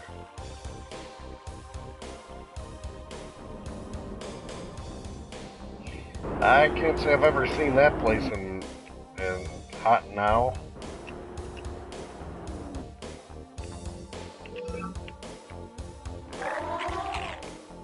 Not more of these things. Alright, we got a yellow key, which has got to be one of these doors, right? That I'm missing? No, not that one. There it is. Now the fun can begin. Yeah. When they're giving you Devastator ammo, you know you're in for a treat.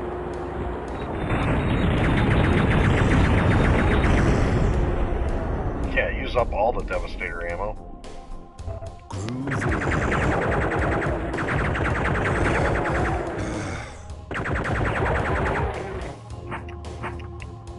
That's it for lights. Come get some.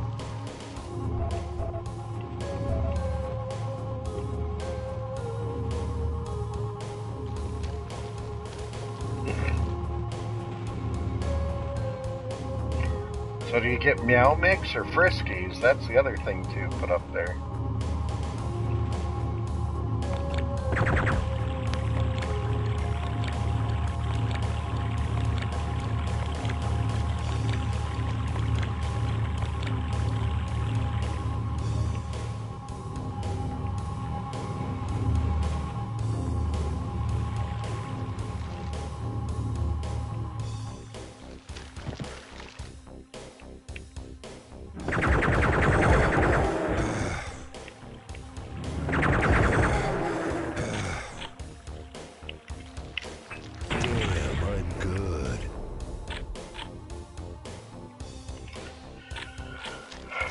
You know, it's funny that you brought up Shadow Warrior. I got that for 360 and works on Xbox One, I believe. And I think Xbox One had a free download for a new Shadow Warrior that came out.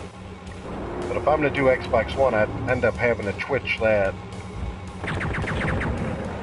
But yeah, Shadow Warrior, that really is on my bucket list. I need to beat that one of these days. It's pretty funny, too.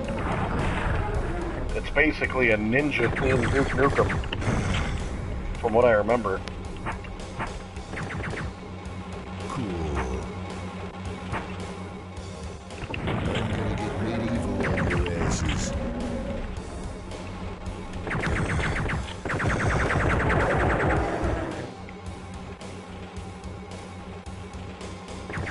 Ugh, the next non-stream video, I don't know. I haven't really had time to put together some good videos like I used to, so it's probably going to be another quick talk video because those are a little bit easier to edit and are a little bit more open-ended.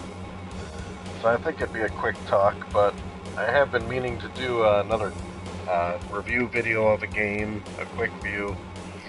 And eventually I'll probably post another Let's Play just for fun, because I haven't posted anything on the Let's Play channel in, yikes,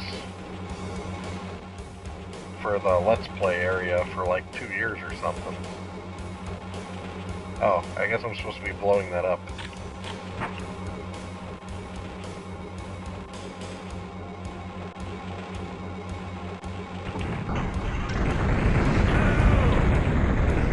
Yikes.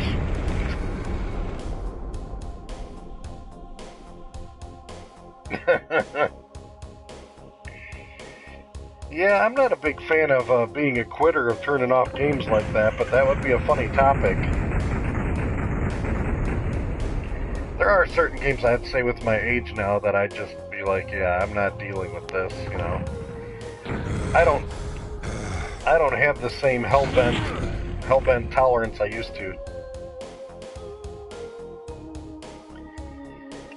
Yeah, that is on my list. It's funny you guys brought those up. I was trying to go through games that I like that a lot of people don't like. That's a good one, though. The top 10 games I like everybody else hates. That probably shouldn't be too hard for me, really, because I like a lot of obscure games that I'd say the normal public would either find to be mediocre or just completely can't stand, you know. I guess I killed myself on that one just to get in a better position here. Spit a couple RPGs at him. Oh, it's all exploding behind me. What a rip. So I gotta get through that quick.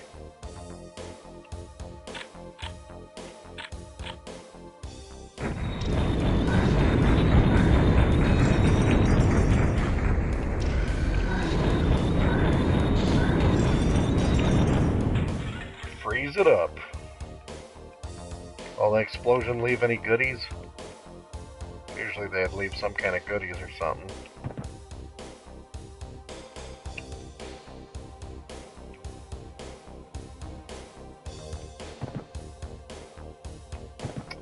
Well, we finally muddled our way through that one, guys.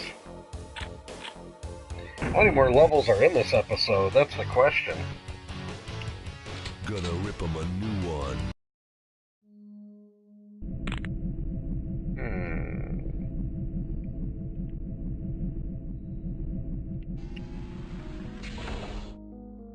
Oh, this is a good level. This is the level that it uses in the demo. I'm gonna get medieval on your asses.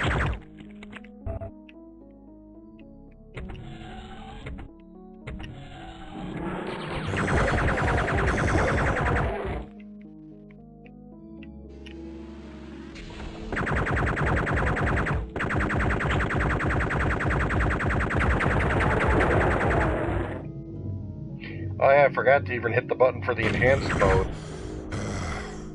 We were playing in traditional mode the whole time. This is enhanced, traditional. Enhanced brightens things up a bit. I should probably leave it on that mode.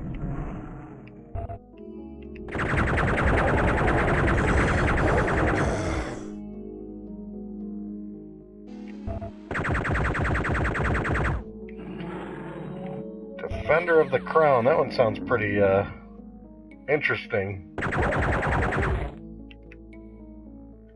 Cool D beat Silver Surfer. I think he did a no-death run, so... Go get some. I don't think there's much out there that challenges him.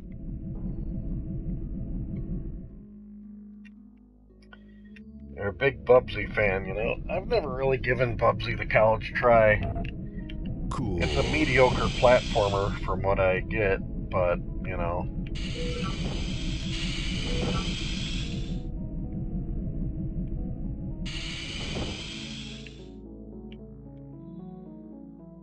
And it's kind of funny, there's games out there that I would think of initially that people wouldn't like that I like.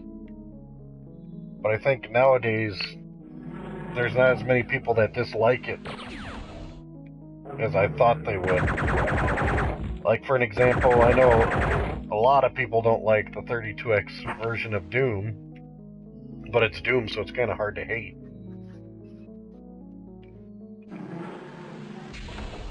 And that might have been a game, I'd say. But, other games that... You know what, I'll shoot some games off and you guys tell me how bad they are in the public, because I'm trying to think of games I really like that a lot of people don't like.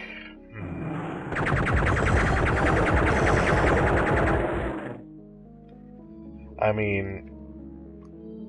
I like Ghouls and Ghosts on the Sega Genesis, obviously, but I think that's got enough of a following. I don't think too many people dislike that one. I actually do like Ghosts and Goblins on the NES. I mean, the game's hard as hell, and I gotta, you know, kind of be in the mood to play it, but for the most part, I'd say I like that game. But I think that game's got a lot of hate due to its difficulty. Thanks.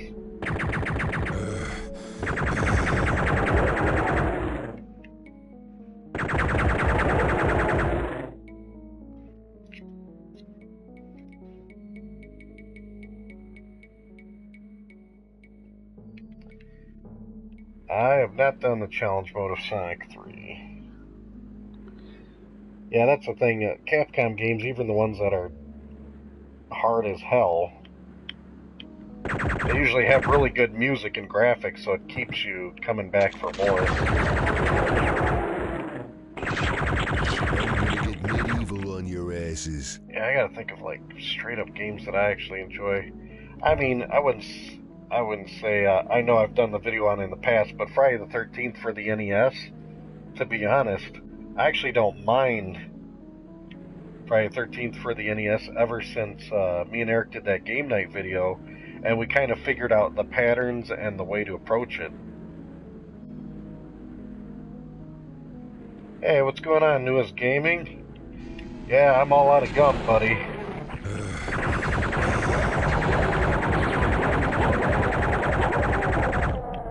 We're currently talking about games that we like that the majority of the gaming public doesn't like. So if any games come to mind, please share, because maybe it'll remind me of a game that I haven't thought of yet that I actually do enjoy that a lot of people don't. Probably trying to think. There's got to be...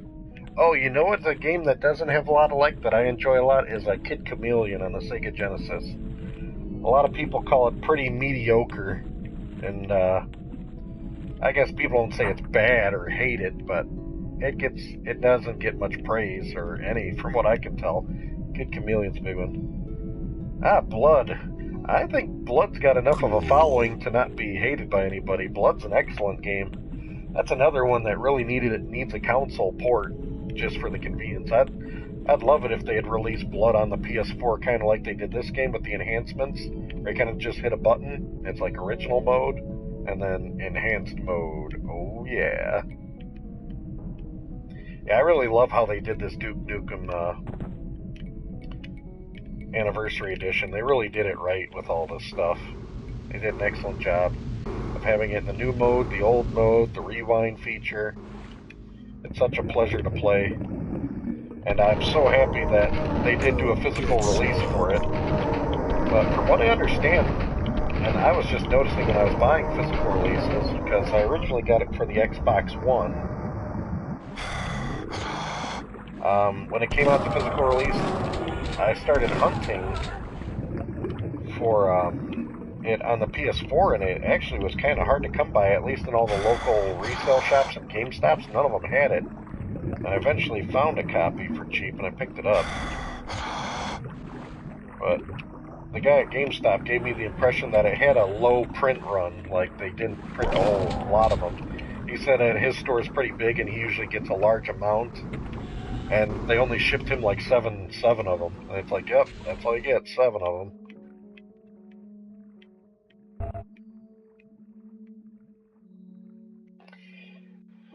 Yeah, that's actually on my, I used to have that too. I don't still, the Megaton collection is awesome. The Megaton, or was it Mega Kill or Megaton? That big box, that was awesome back in the day. It really was. I remember the Megaton. I actually purchased that. Back in the day, I purchased a lot of Duke Nukem. I bought the original Duke Nukem 3D. Then I bought the Duke Nukem Plutonium pack. And then I actually ended up selling those to a friend. And I bought the Megaton or Kiloton edition, whatever it was called. And that came with all of that plus more, like screen seals and stuff. It was so cool. I think I got the disc still. But you know what? That was one of the big faux pas I ever did. And I think I talk about it in my game room episode. I was an idiot back then, and I threw away all my PC boxes. And I just kept the manuals and the games and threw them in a folder. Just to cut down on space, because I didn't have any.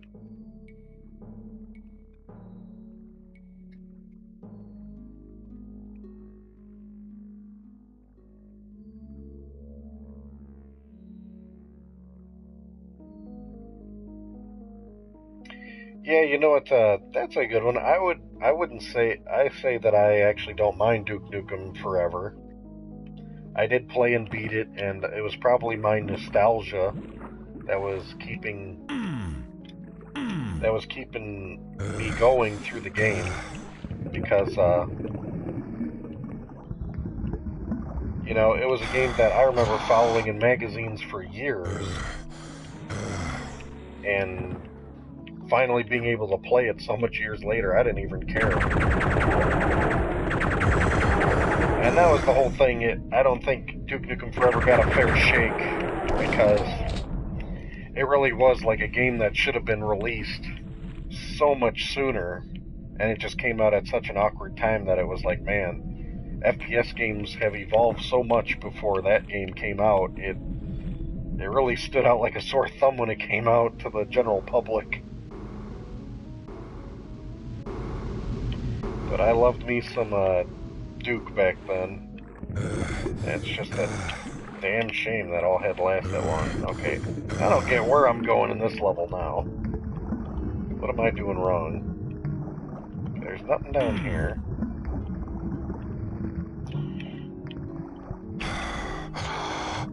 Yeah, you guys are just too good for conversation, so I'm not paying attention to what I need to do here. There we go. One of these slots, I must have to go in, but I already have a key. Yeah, as I said, last time I beat this game was on Xbox Live, and that was 10 years ago, I think. About 10 years ago. Isn't there a way that we can hop in these tanks, I believe, somewhere?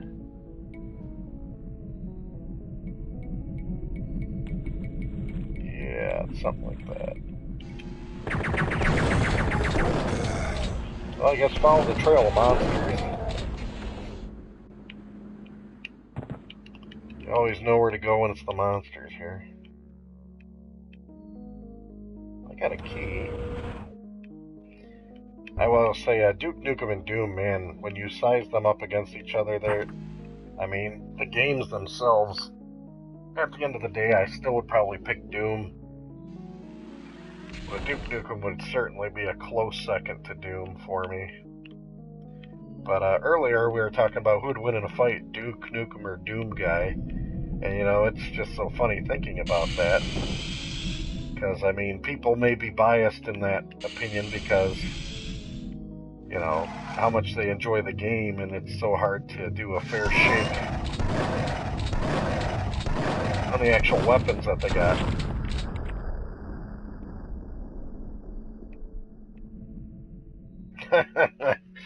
Yeah, you know, it is very hard to argue against Quake, that's for sure. Now, Quake's in a whole nother realm. I do not compare Quake to Doom or Duke or anything, because that's when we actually got to real 3D, you know. Not this 2.5D gaming. That's the best way to put it. That's kind of a fun video if I think about it. I should put that on my idea pad. I scratched down ideas if I ever get a chance to do them. And that'd be top 10 2.5D, you know, first-person shooting games. That's a good way to differentiate them.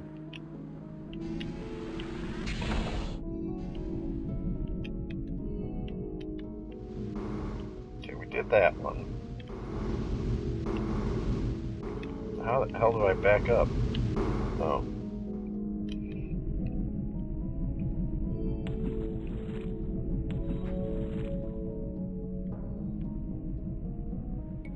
Yeah, that's true. The interactivity is pretty high with Duke.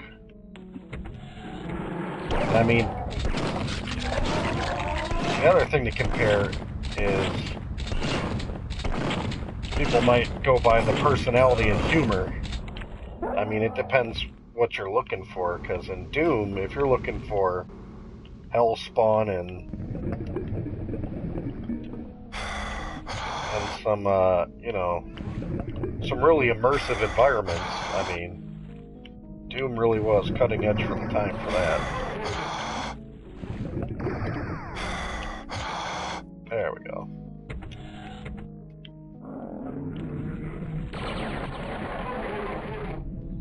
But Duke Nukem with the lighting and just all the things that they added for the time was just amazing.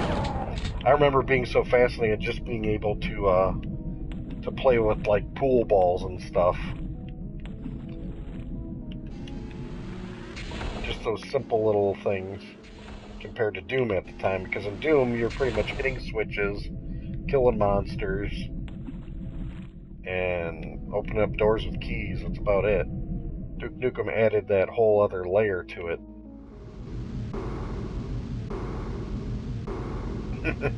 Hey, thanks for stopping by, buddy. I appreciate it. Have a good one. Yeah, you know what? That's a good point. Duke's humor is dated. It's definitely dated. You had to grow up in a certain time era like we did to sincerely appreciate Duke Nukem for what he is. Duke Nukem really is the ideal tough guy of the time.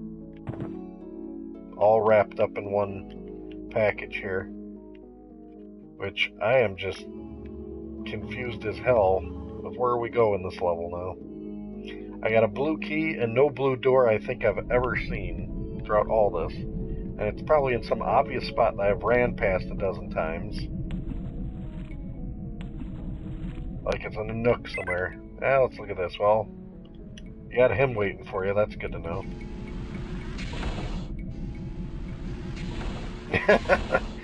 Yeah,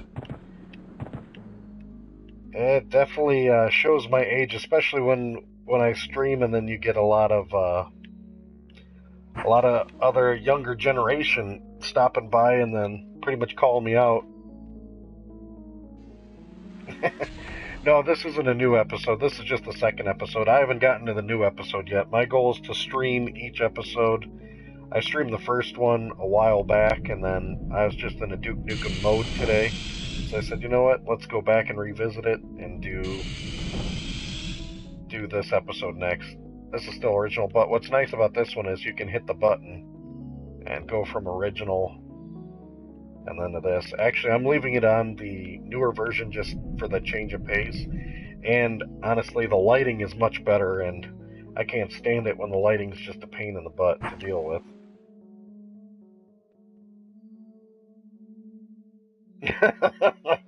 Yeah. A lot of people are always stopping by with the Fortnite, and you know what? It's a shame. I've downloaded Fortnite because it was free on the PS4, and I still have yet to play it. I really need to do myself a favor and at least play it. I was just afraid to ever play Fortnite because it may be an addictive experience, and I really don't have the time right now to get super addicted to a game online, especially. I mean, it's just not a good time for me and my family for me to be addicted to a game like that. But you know what? Before it gets too out of hand, I really need to do myself a favor and try it out, I think. Okay, where the hell's the blue door? Okay, if there's anything underwater I'm missing. No.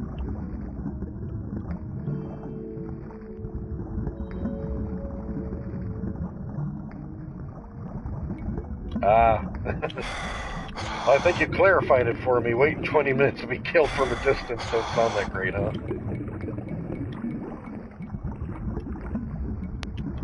Yeah, there's so much hype around Fortnite, I don't know what to think about it. It's crazy. Okay, there's nothing for me there. Alright, cryptic map, start looking at it then. That's all we can do. Where did I miss a door or entryway? Because all this looks like I covered it, but... anything in this lower hole that maybe I missed? Some health.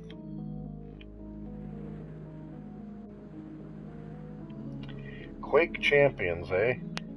That one's actually past my radar. Is that just a reimagination of Quake, or a whole new game, or... I mean, I haven't played Quake since Quake 3 Arena. That's when I was... that was my height for Quake right there. Quake 3 Arena was a very fun game. I loved it back in the day. And then I remember a Quake 4 came out, I bought it for the Xbox 360, and then I don't think I ever ended up really playing it, or I played it briefly and then got distracted.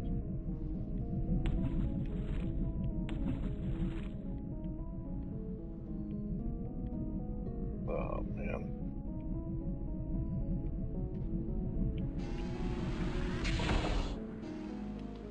Interesting. I'll have to give that one a whirl and take a look at it then.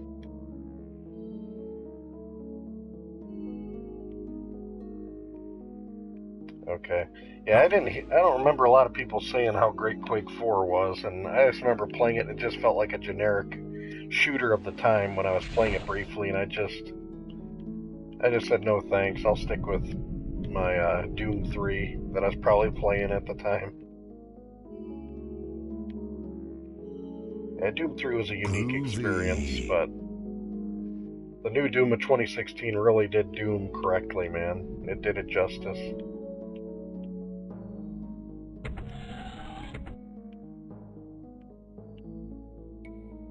Been all the way back to the beginning here, folks. Okay, retrace our steps. That's what we're doing here. You got this, then you got this here. Yeah, it's definitely worthwhile to buy a PS4. Did you end up getting a Pro or just a regular one? Because, oh my goodness, then you got the PC. Yeah, you know what, consoles are just convenient and easy. I know PCs will always be better. I was a big PC gamer in the mid-90s to the early 2000s, and I gotta say, once Xbox 360 came out and I bought it just to play Grand Theft Auto 4 when it came out. That's when I broke down and bought a console for gaming, because that was exclusive to that at the time. Or it wasn't on PC, I don't think. I got a 360, and it was just so nice just pop in a disc, hit install, and play, and not have to worry about graphic cards or calibrations or any of that kind of stuff. And, you know, life gets busy, and computers are more expensive, I gotta say, in the long run, versus a console.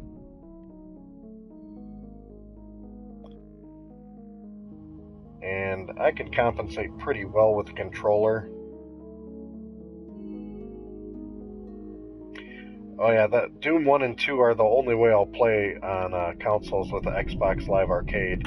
I don't know why PlayStation never got a version.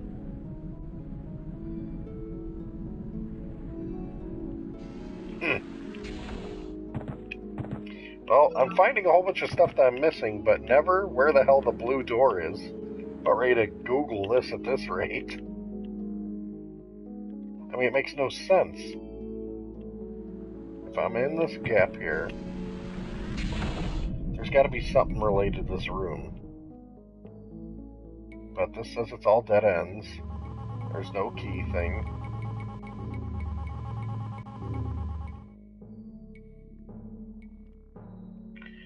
Well, I know they're on the BFG edition, but I mean, the PS4 is not backwards compatible, so how would you play original Doom on the PS4 if you wanted? Because that Doom collection, I bought that for my PS3, and I can't download that on my PS4, which I think is BS. Because the Doom collection actually had the final Doom in it, and the No Rest for the Living.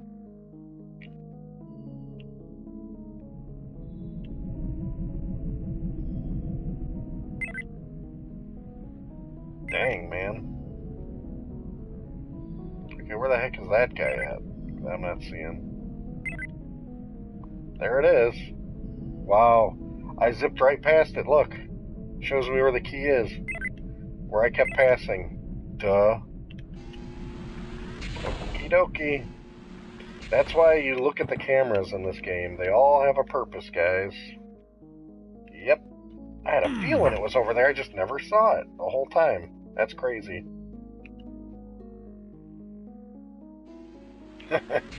Good old nostalgia at its best here. It was right here, kept passing it.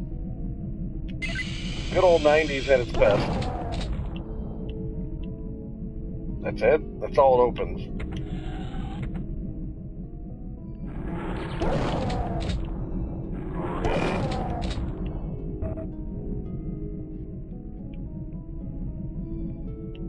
You know, I don't miss the where do you go so much back in the day. I kind of appreciate it. Nowadays, games are almost too straightforward. They're almost holding your hand to an extent.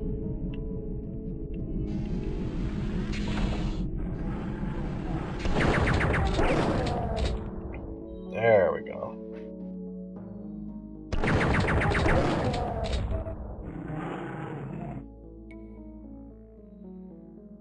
So I'm on the high ground now.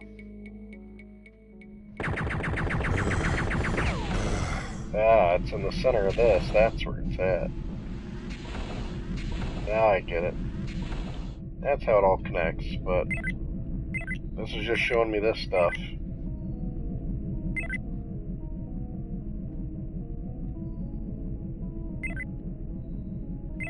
Yeah, I guess you're right. It's the whole generation of gaming, and it's almost like newer games are interactive movies. It's funny how we can complain back in the day about FMV games, how cheesy they were, and how if you compare a modern game to an old FMV game, they're not too different. if you look at the structure of it. It's like, okay, sequence, do something, sequence. And that's because we were being weaned off playing hardcore games, I think.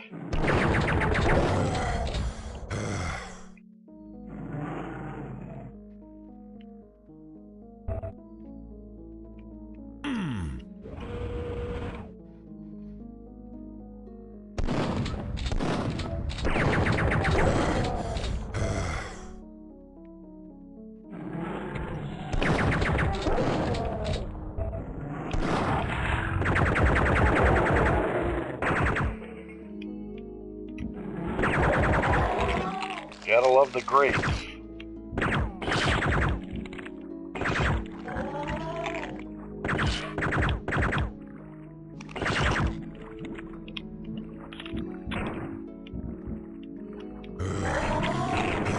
Oh man, I need some protective boots again.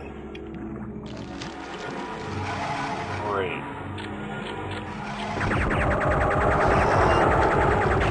Oh, this is gonna work out real well. I can't wait to see what's going on.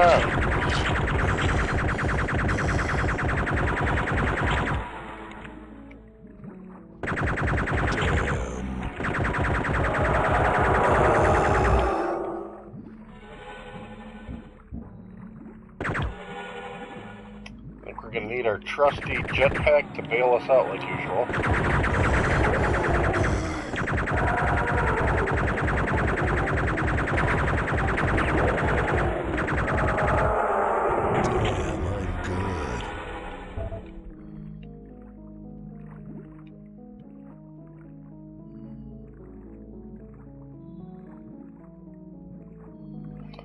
Yeah.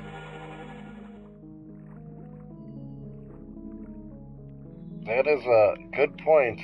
That's funny to find a rare person like yourself that doesn't complain about FMV games. You know, the only complaint I had about FMV games back in the day is because I got a Sega CD at a young age, and when they presented themselves as something that they weren't, you know what I mean? Because there are good FMV games out there, in my opinion, like Night Trap. That's a fun FMV game. And that's still on my bucket list to pick up the release of that for the PS4 one of these days. But I hated it when they would show it and then they pretended like it was something that it wasn't, like you're actually controlling that and it's just watching a video. But once I knew what an FMV game was, then I had no problem with it. It's like, okay, I may or may not want a game because of that. Holy shit. Where the hell these things come from? Getting ambushed left and right in this game. Nice. Alright, Duke's running low on a whole bunch of stuff. So I hit all these switches. It brought me this to go to this door, but that's just backtracking, ain't it?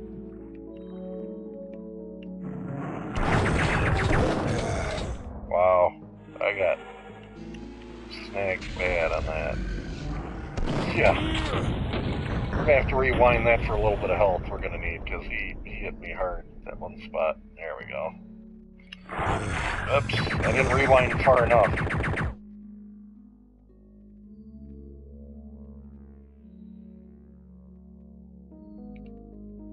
Quantum Gate, huh. That one does not ring a bell. On the PC, I wasn't, it wouldn't be... I don't think I really played any FMV games on the PC, because I already knew what was good on the PC games. I was usually playing first-person shooters or strategies, like your Warcraft, or Diablo, or, you know, obviously Doom and Duke.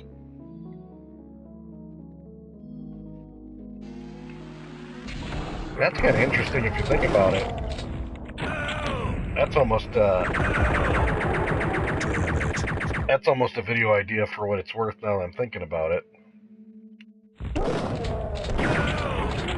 Yeah, Diablo 2 is top top tier stuff, man. I don't know why Diablo 2 never got a PC port. I mean, never got a console port, is what I meant. Because I would love to replay Diablo 2 on the convenience of a PS4 or Xbox or something. And I think it's just free money for Blizzard if they did it. Because, I mean, they ported Diablo 1 to the PlayStation, original PlayStation, and it's kind of unique and fun, actually. Wanted to do a video on it for a while. Because you can actually play co-op with a buddy on it. I don't know if it supports the serial link, but it does do the split screen thing, or, you know, same one. Yeah, that one was good. Diablo 2 got completely missed. It got completely missed, Diablo 2, on any platform for some reason. And then Diablo 3 obviously got ported to the Xbox and 360 and the PS3 and then the PS4 and the Xbox One and a whole bunch of versions. They're making a killing of money on all of them.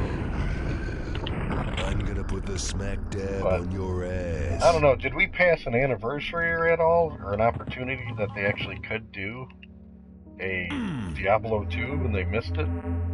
Because, man, that would really be gravy to replay Diablo 2 again, man. Ooh, I needed that. Oh, come on, man. Damn monsters, come on, nowhere.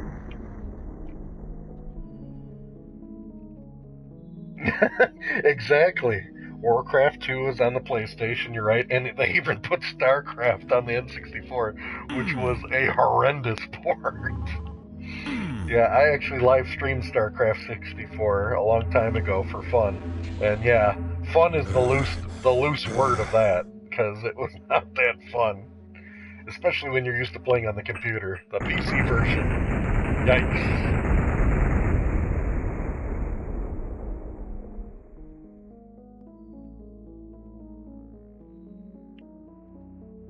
Yeah, I mean, I don't know what they're thinking by not putting like a special remastered version of Diablo 2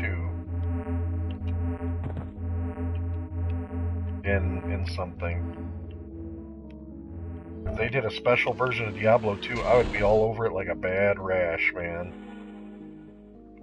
I mean, you can still play it on the PC, but, you know, it's just kind of the idea to have a remastered version, console-friendly, something like that.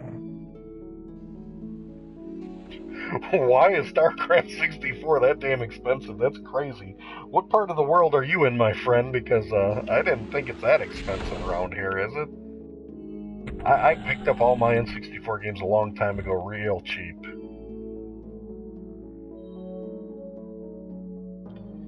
Yeah, I heard rumors. I heard rumors that they're going to do something. I gotcha. Well, hello from the United States. I'm glad to see you stopped by. Australia, it's that expensive. That's funny, because,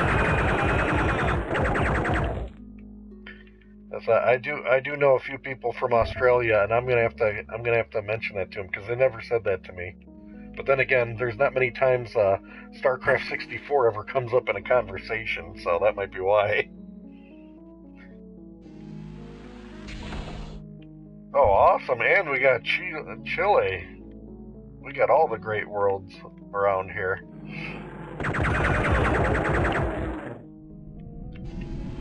What's attracting you guys to an American stream? I always thought YouTube was more promotional towards your own country you have to watch, recommending-wise. Alright, might as well refill that.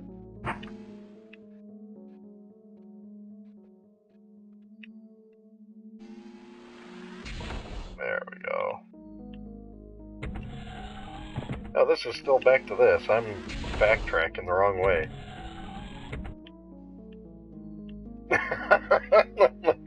Well,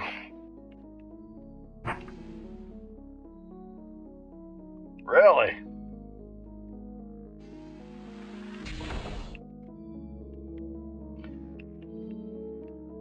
It's funny that you mentioned that Australian gamer channels are not your cup of tea.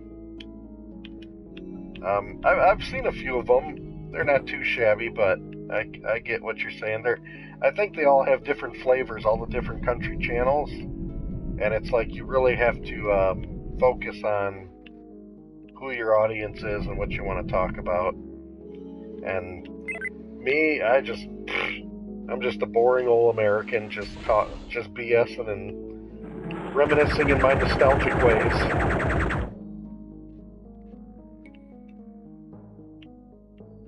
Come there you get go. some.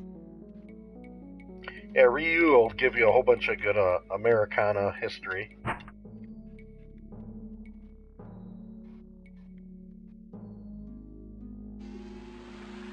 Oh, I see what you mean. Yeah, I notice a lot of channels, and I get it. They focus on the latest trends because you got to understand, if you're a small channel like mine, YouTube recommends what kind of content to do. And I've ignored it for so many years, and I think that's what has kind of stunted the growth of my channel, is because I was ignoring YouTube's recommendations. And, I'm gonna get medieval you know, on your for asses. the majority of my channel's life, I've only made videos just because I would like to for myself, for fun. And they take a big dent.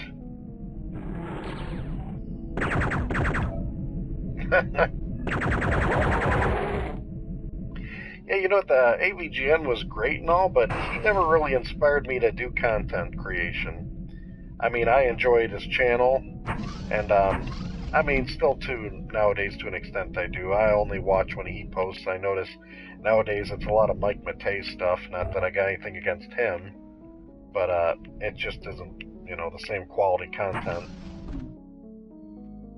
Oh, that's crazy. Let's see what the original looked like. That? Oh crap, those things are coming for me. I gotta shake and move. Okay, well let's go through a lot of ammo here. But if I have to give credit to a channel that inspired me to content create, I'd have to say GameSack is probably the big channel that promoted me to do that. And the reason that I was a fan of GameSack and it got me to do content creation is because GameSack is very, I don't know how to put it, dry and wooden, and it's just two guys from a time era that talk about games that they like and that they grew up with. And it didn't try to be anything that it wasn't trying to be. And that channel got me to think, you know, it's just kind of fun to look back, and that's why I do my channel, for my own kind of archiving and history, because, you know, you can never remember all the games you ever played, and I almost go back in my channel today and be like, let's look at old games that I reviewed, and I even forgot that I even played them to an extent sometimes, and it reminds me, hey, I could go for playing that again. It's a good nostalgic trip.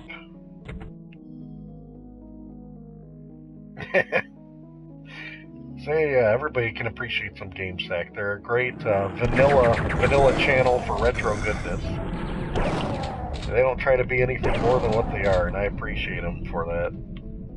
They really do deserve to be a bigger channel than they are, though. But they've been growing. I've been watching GameSack probably since they were like the 20 or 30,000 range. I mean, that's when I actually was aware of them.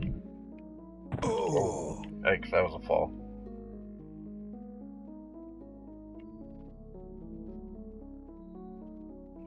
LGR, yeah, he's great. He does a very professional level presentation. LGR, he does good stuff.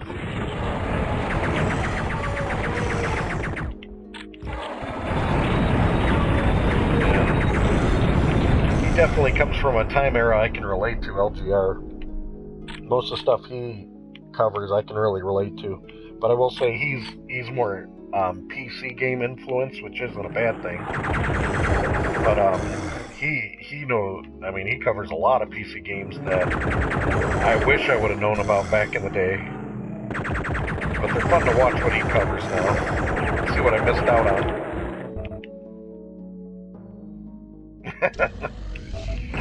Oh, suck it down.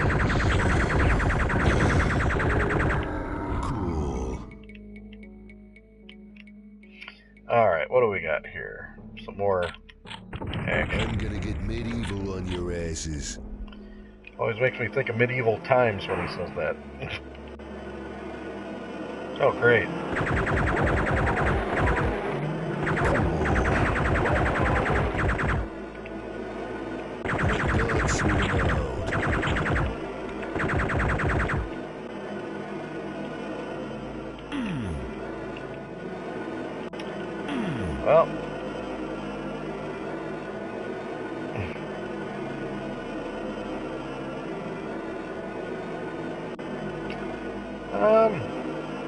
Well, I wouldn't say it wasn't a great game.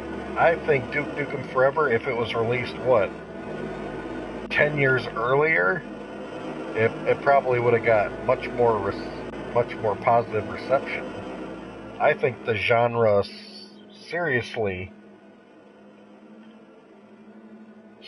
just got labeled to be a certain thing, and Duke Nukem Forever wasn't it. You know what I mean?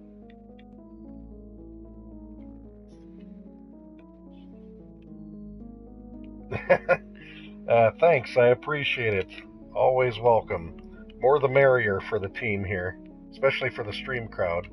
But the mic is nothing special, to be honest. You know what the secret is with the mic on the PS4? Is use the Sony PlayStation 4 headphone platinum set, or gold set I'm using, I think. Yeah, whichever is the middle grade one. These things are fantastic. But don't worry, I have a real mic. It's just my better computer kind of conked out, and I have a much older computer now, so I can't really stream anything other than what I can stream straight from a console for a while I'm saving up for a replacement. You'll notice I'll be streaming a whole lot of PS4 related content.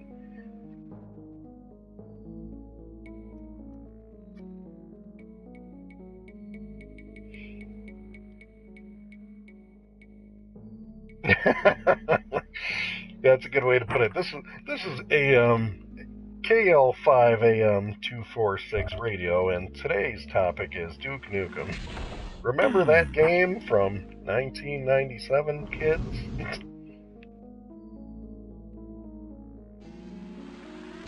Or was it 96? 96 or 97? Hey, you guys want to talk about some old games, man?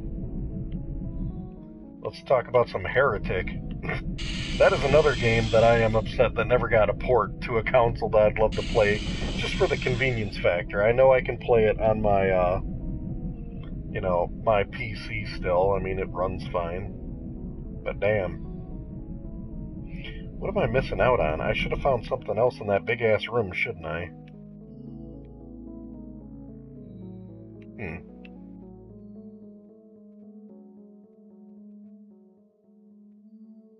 Ah, Heretic 2. You know what, Heretic 2? I don't even know if I've played that one. Are you talking Hexen 2? Heretic 2, that isn't even a first-person shooter game, is it? That's like from a third-person view, I thought. Because what I played is I played and beat Heretic, I played and beat Hexen, I played and I don't think I ever got to beat Hexen 2. And then Heretic 2, I don't know. I can't remember if I've even played it. If I remember seeing it, maybe I played it.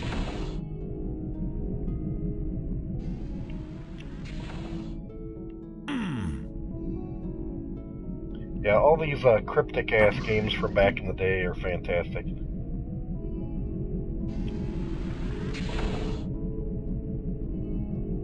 Okay. Yeah, I gotta look at Heretic 2 or watch a review of it just to refresh my memory, because that was a long time ago, man. And I think Heretic 2 came out at an awkward time, and that is what did not help that at all. Oh, I probably am supposed to go up here. That's what I'm missing here. Yeah, that's probably what got messed up with Heretic.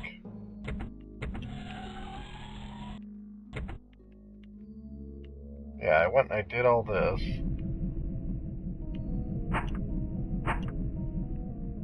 Yeah, that just opens and closes that gate.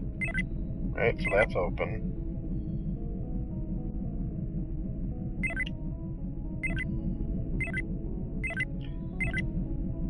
Yeah, I'd love to go back to some Heretic.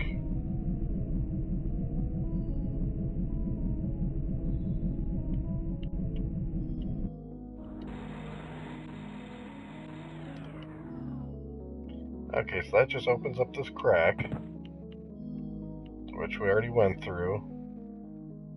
But what's left? I should have got a key or something? I mean, we did all the keys, I'm pretty sure. Yeah, it just took me to this monolith type thing. What are you supposed to do with this? Oh, I'm supposed to walk into it. Duh.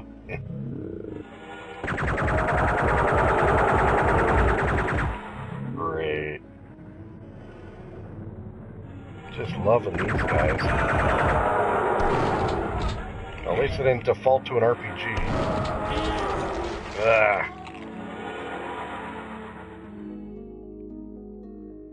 Well, that's a better spot to start at.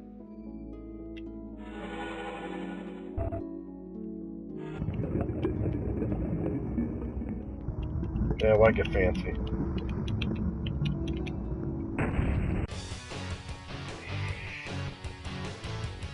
At least I found a secret in that level. Gonna rip him a new one. Uh-oh. Sounds like a big deal.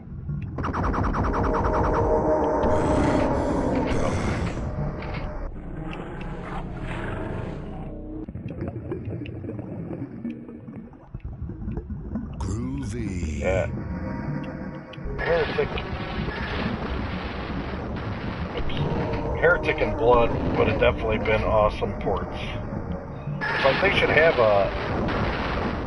some kind of old school software pack come out and be like, oh, all these old FPS games, like they do a Sega Classics edition. At least Raven Software should do that, because I think Raven Software is the one who did Heretic, Hexen 2, Heretic 2, all those. Great. Now we get to play this game.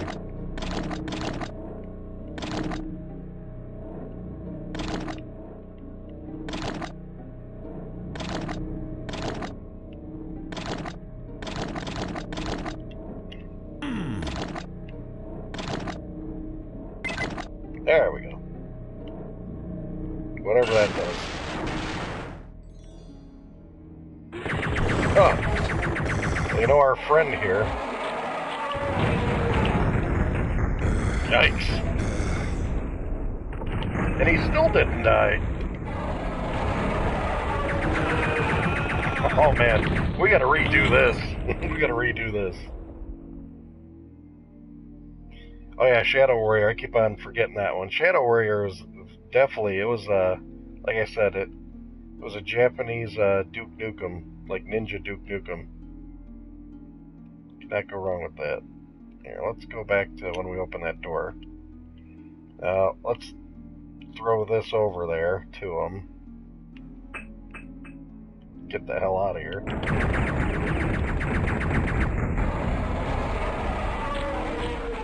If he wants to come rushing out.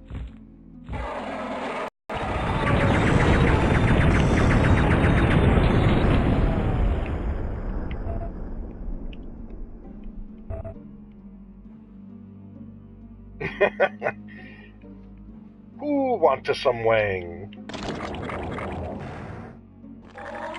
Good old low wang.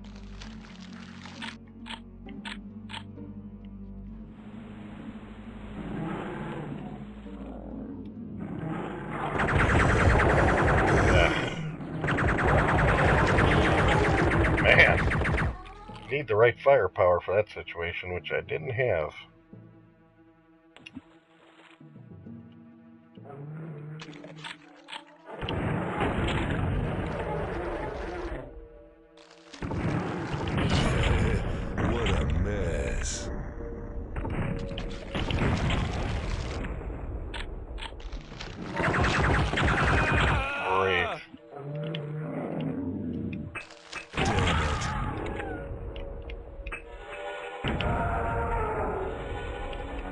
Can't get enough of these guys. Man, these guys always time their shots just perfect for me.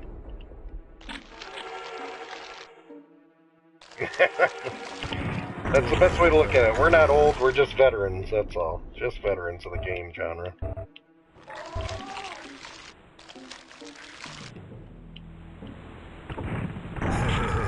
What a mess. Damn, I'm good. Now you guys want to really start talking old, let's talk about some Daggerfall. Now that's some good old gaming. The game I lived in for a long, long time.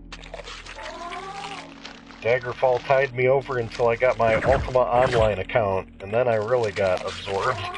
That's a whole nother world.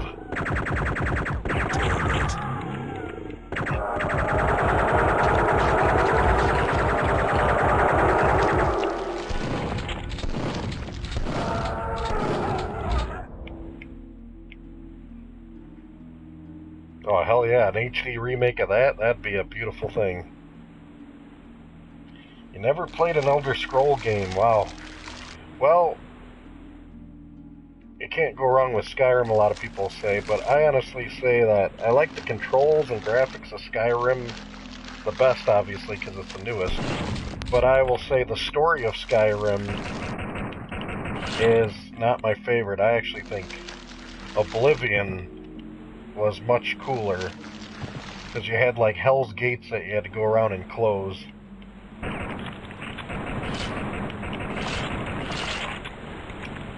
So Oblivion, I actually like the story better, but the controls are kind of wonky, on a console at least.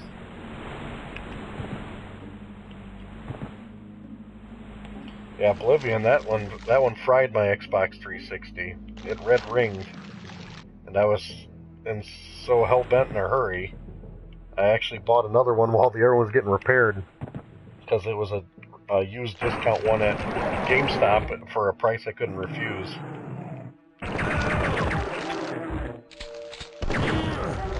This really pisses me off. Well, you're not going to get a whole lot of direction in any of the Elder Scroll games, in my opinion.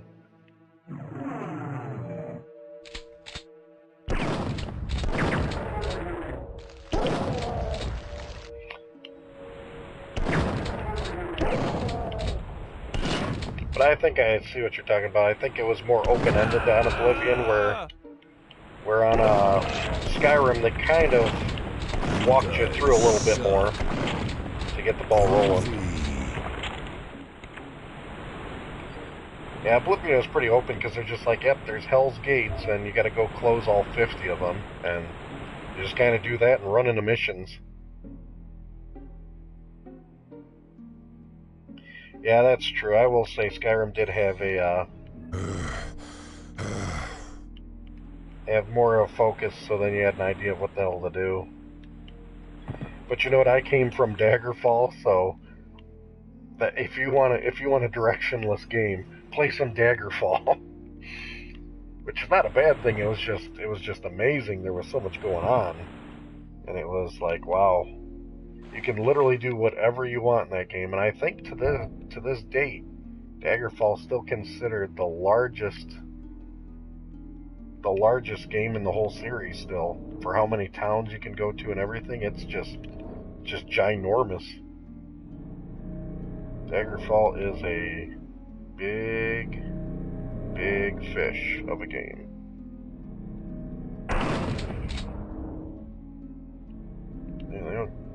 Yeah, give you a whole hell of a lot of the jetpack to get some.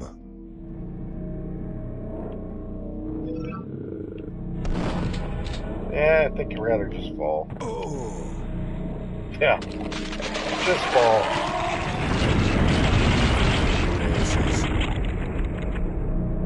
Great. Man, I don't have a whole lot of health, so. I'll rip your head off and shit down your neck.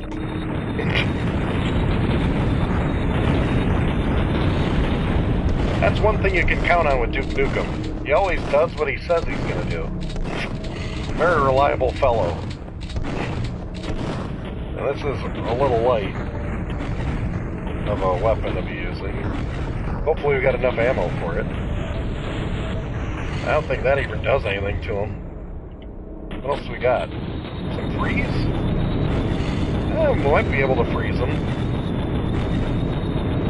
Gotta make sure I hit him and not myself bounce him back. There you go. Ha! Done and done.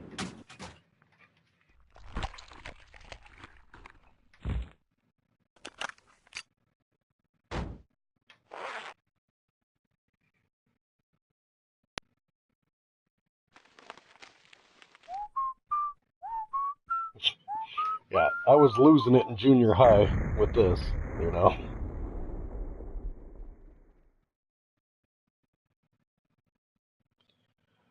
Whew, that was a heck of an episode, guys. But we got one completed. Nice. That was a good run with that one. Rockin'. Just goes to show how much we can appreciate, because next time it's going to be Shrapnel City. Yeah, they still got the other 2 episodes and that other one, so you know what? I'm probably going to shoot for some more Duke next week, guys, around the same time. It'll be 6:30-ish Central Standard Time, United States, for our faraway friends. But it was a great conversation with you guys. I appreciate you guys stopping by and hanging out and BSing. I look forward to the conversations next week if you guys can make it. And till then, I'll catch up with you guys. Talk to you later. Thanks.